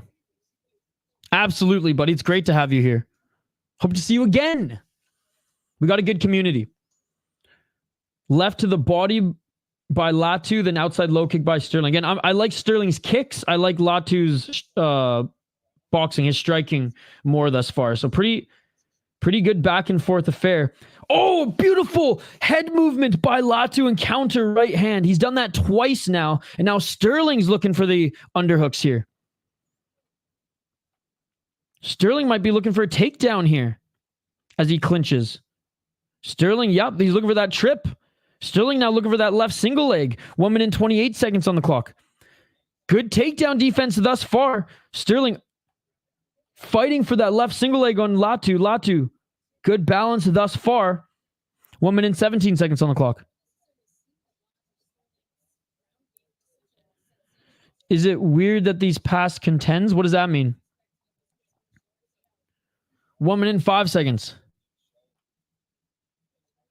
Great takedown defense here by Latu, man. Now Stirling going for the double leg. Again, Stirling can't take Latu to the ground, and Stirling falls to the ground as Latu just tossed him to the ground defending the takedown. Contender Series cards have been better than the last UFC cards. I mean, most of them are just more exciting, but again, smaller sample size too. If we had 5 really fun matchups against hungry guys in the UFC, then it would be a different story, right? Andrew Ruiz is a fast 2 for pudgy heavyweight. Yep. Latu literally going to win.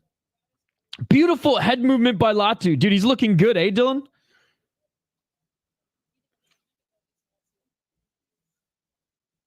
He is breathing heavy, though.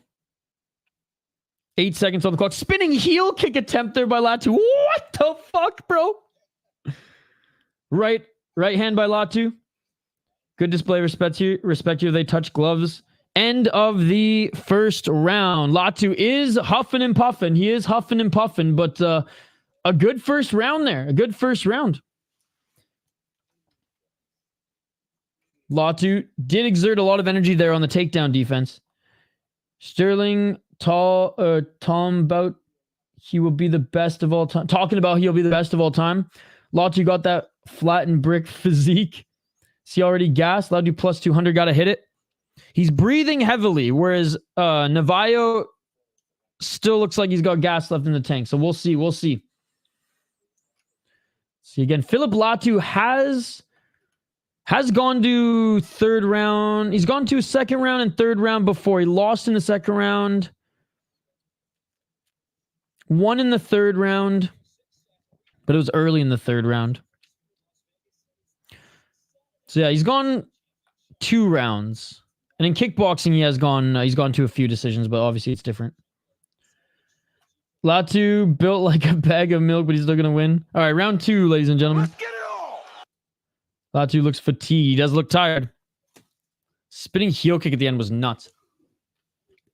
It didn't land, but just like, holy fuck. Oh, nice high kick there by Stirling. Left to the body there by Latu. Latu, swing and miss with the right hand. 4 minutes and 33 seconds on the clock. Latu trying to get into the pocket.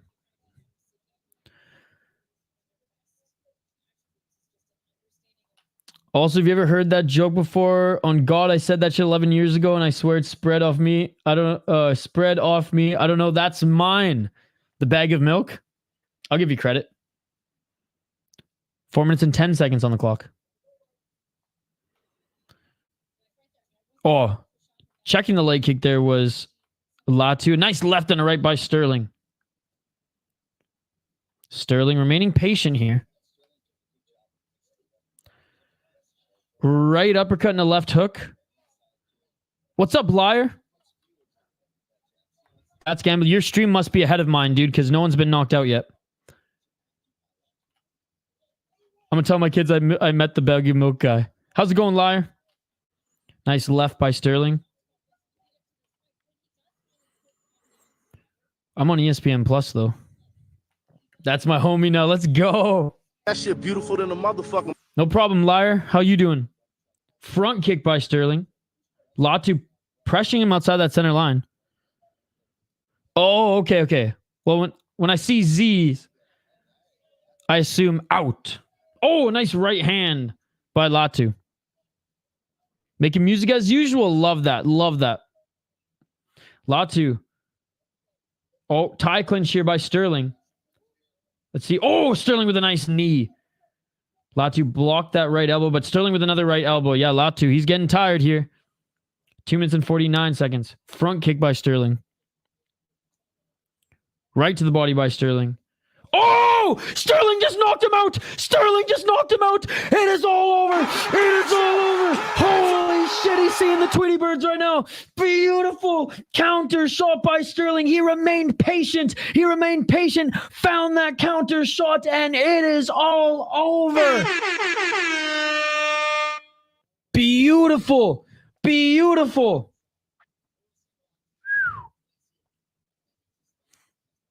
Hey, patient there, patient, as Latu is being a little bit more aggressive, and bam. You know what, though? I like that adjustment because when he was aggressive in the first round, Latu was actually dodging shots and landing that counter right uppercut. Second round, lets Latu come to him and finds that counter. Beautiful stuff. Beautiful stuff. Now it's over. Latu with that 5-liter jerry can of cardio. You'd think training in... Oh, beautiful left hook. You'd think training in Colorado, you got a little bit more cardio than that. Latu got murdered. Let's go. Fight's over already. Latu 3-1. Fuck 6-1-3. Woo. Yo, brother. What's up, Chris? We making money. Oh, shit. Latu is finito. Let's go. Sweet. Hey, Andrew. Good to see you back, Darren Young. Not happy about that one. I went from 10-0 to 17-7 in picks. Dude, that's regionals. That's contender series, man. It's hard to pick these because it's just... Oh, beautiful. Beautiful counter left. Told you guys. You got to admit, you were sweating after the first, though.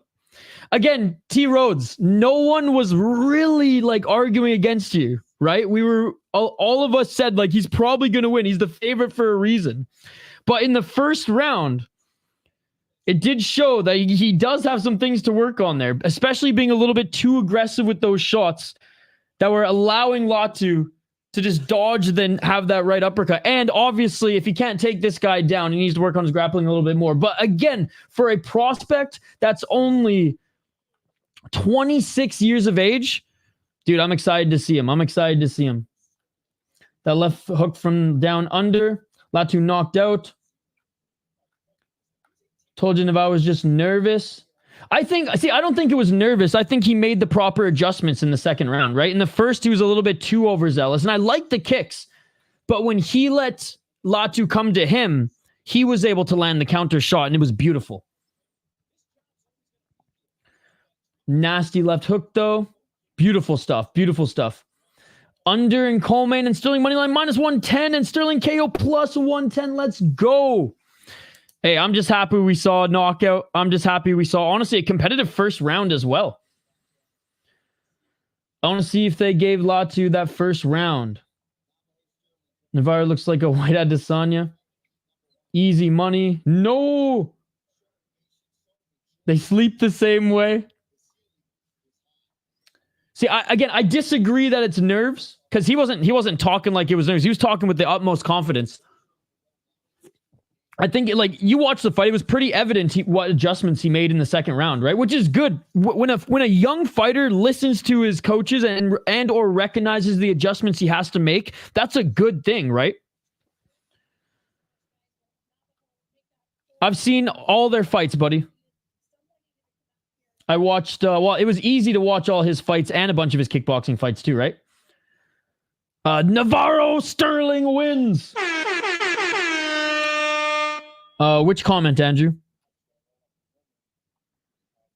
I'm glad you're back, by the way. I'm trying to brag, but I'm 1-3. Yes, they do. Yes, they do. The kickboxers out of there are tremendous. Hey, no problem, chum. Hey, join us anytime, man. We stream 30 to 40 hours every single week, dude. No, but again, we can agree to disagree. I feel like it doesn't matter arguing online in a chat, right? I don't think he was nervous. I've never thought that this fighter is nervous. I thought, and again, you watch the fight, buddy. You're going to tell me that he didn't make adjustments in that fight? Absolutely not. He made the proper adjustments. I don't think nerves had anything to do with it, or else he wouldn't be spamming those leg kicks. He'd be looking for... I feel like he'd be rushing a little bit too much if he was nervous. But again, that's just my opinion. His opponent backed out. Exactly, bro. 4-0. Decent card, even with the ups and downs. You made a new short. I'll have to check it out. I cash out my one parlay because the one round. But May 5 pick parlay win. Dude, he was awesome. He was awesome. Okay, got you. But no, I'm stoked for him, man. I'm stoked for him. Again, I don't care about my picks or whatever. We got to make them for fun on the stream. And honestly, what's awesome about the incentive to just make picks on this channel, and I do a show every Monday as well, as it's an excuse to do an even deeper dive into watching where these guys came from, right? So I love it. Dude, I'm a fight junkie. I stream, like I said, 30 plus hours every week. I watch as much regional MMA as I can. I love kickboxing as well. We've done the last two K1 World Max. We've done some Rise. So I love it. So an excuse to watch more fights, especially in research, count me in, brother. Count me in. But again, glad your boy won, man. That was awesome. The one I got right was minus 1,050. Selling picks now. I subscribe, bro. The best commentator. Oh, thank you, man. Thank you for subscribing. Appreciate it. Don't forget to like the video as well. At the end, it's all good. We glad to see you on live, bro. Hey, I'm always glad to have you here too, liar. Shannon the Cannon Fodder Clark still had the best Dana White Contender Series performance of the season. She went from human to statue inside a minute. Magical. Exactly that. I posted my reaction of that, Dylan. It's just like a 2-minute video.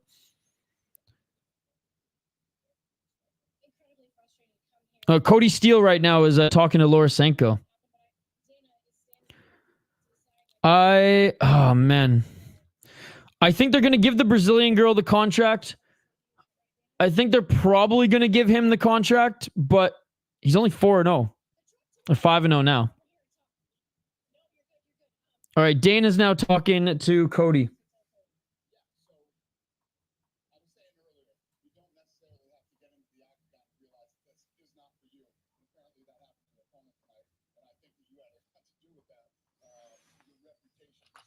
Is Dana going to give him a contract or another fight?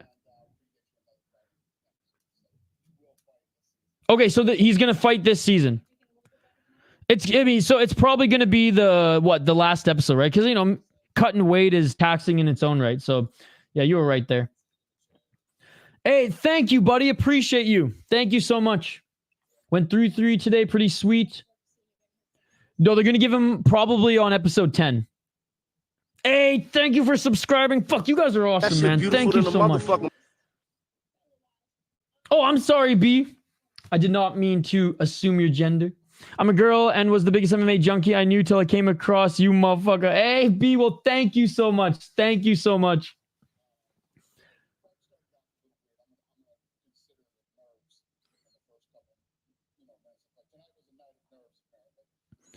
I rewatched your pop-off on the Clark KO and I was originally there for an all-time great Isha pop-up performance of the mouth. You on that one? And the Brazilian Nicolle gets the contract.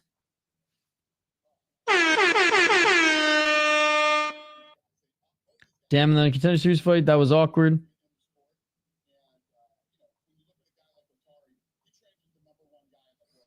Let's see if he... I like that Musasa wasn't happy with his performance, despite him beating a guy and showing that he had tools that we all kind of wrote off in cardio and ability to get back up to his feet and takedown defense.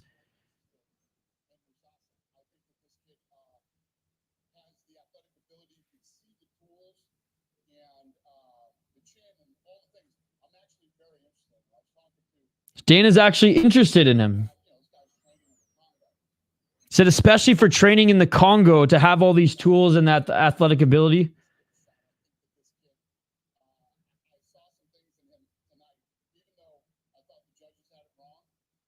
Dana's saying he thought the judges had it wrong. He thought he was supposed to win unanimously. Oh, Dana's giving him a contract. What? Dude, Musasa's even surprised. I think this is less about being super impressed and being more about interested to see what he has. Weird judging.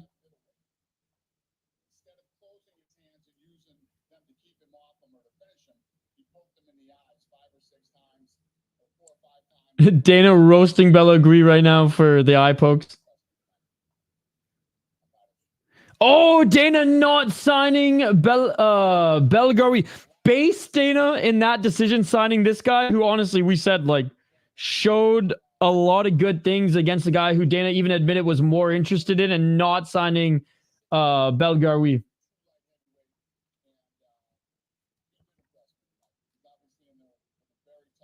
Hey, what's up, buddy?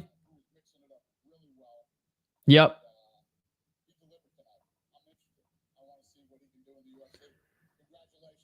And Navarro Stirling makes it to the UFC. Wow, so 3 contracts.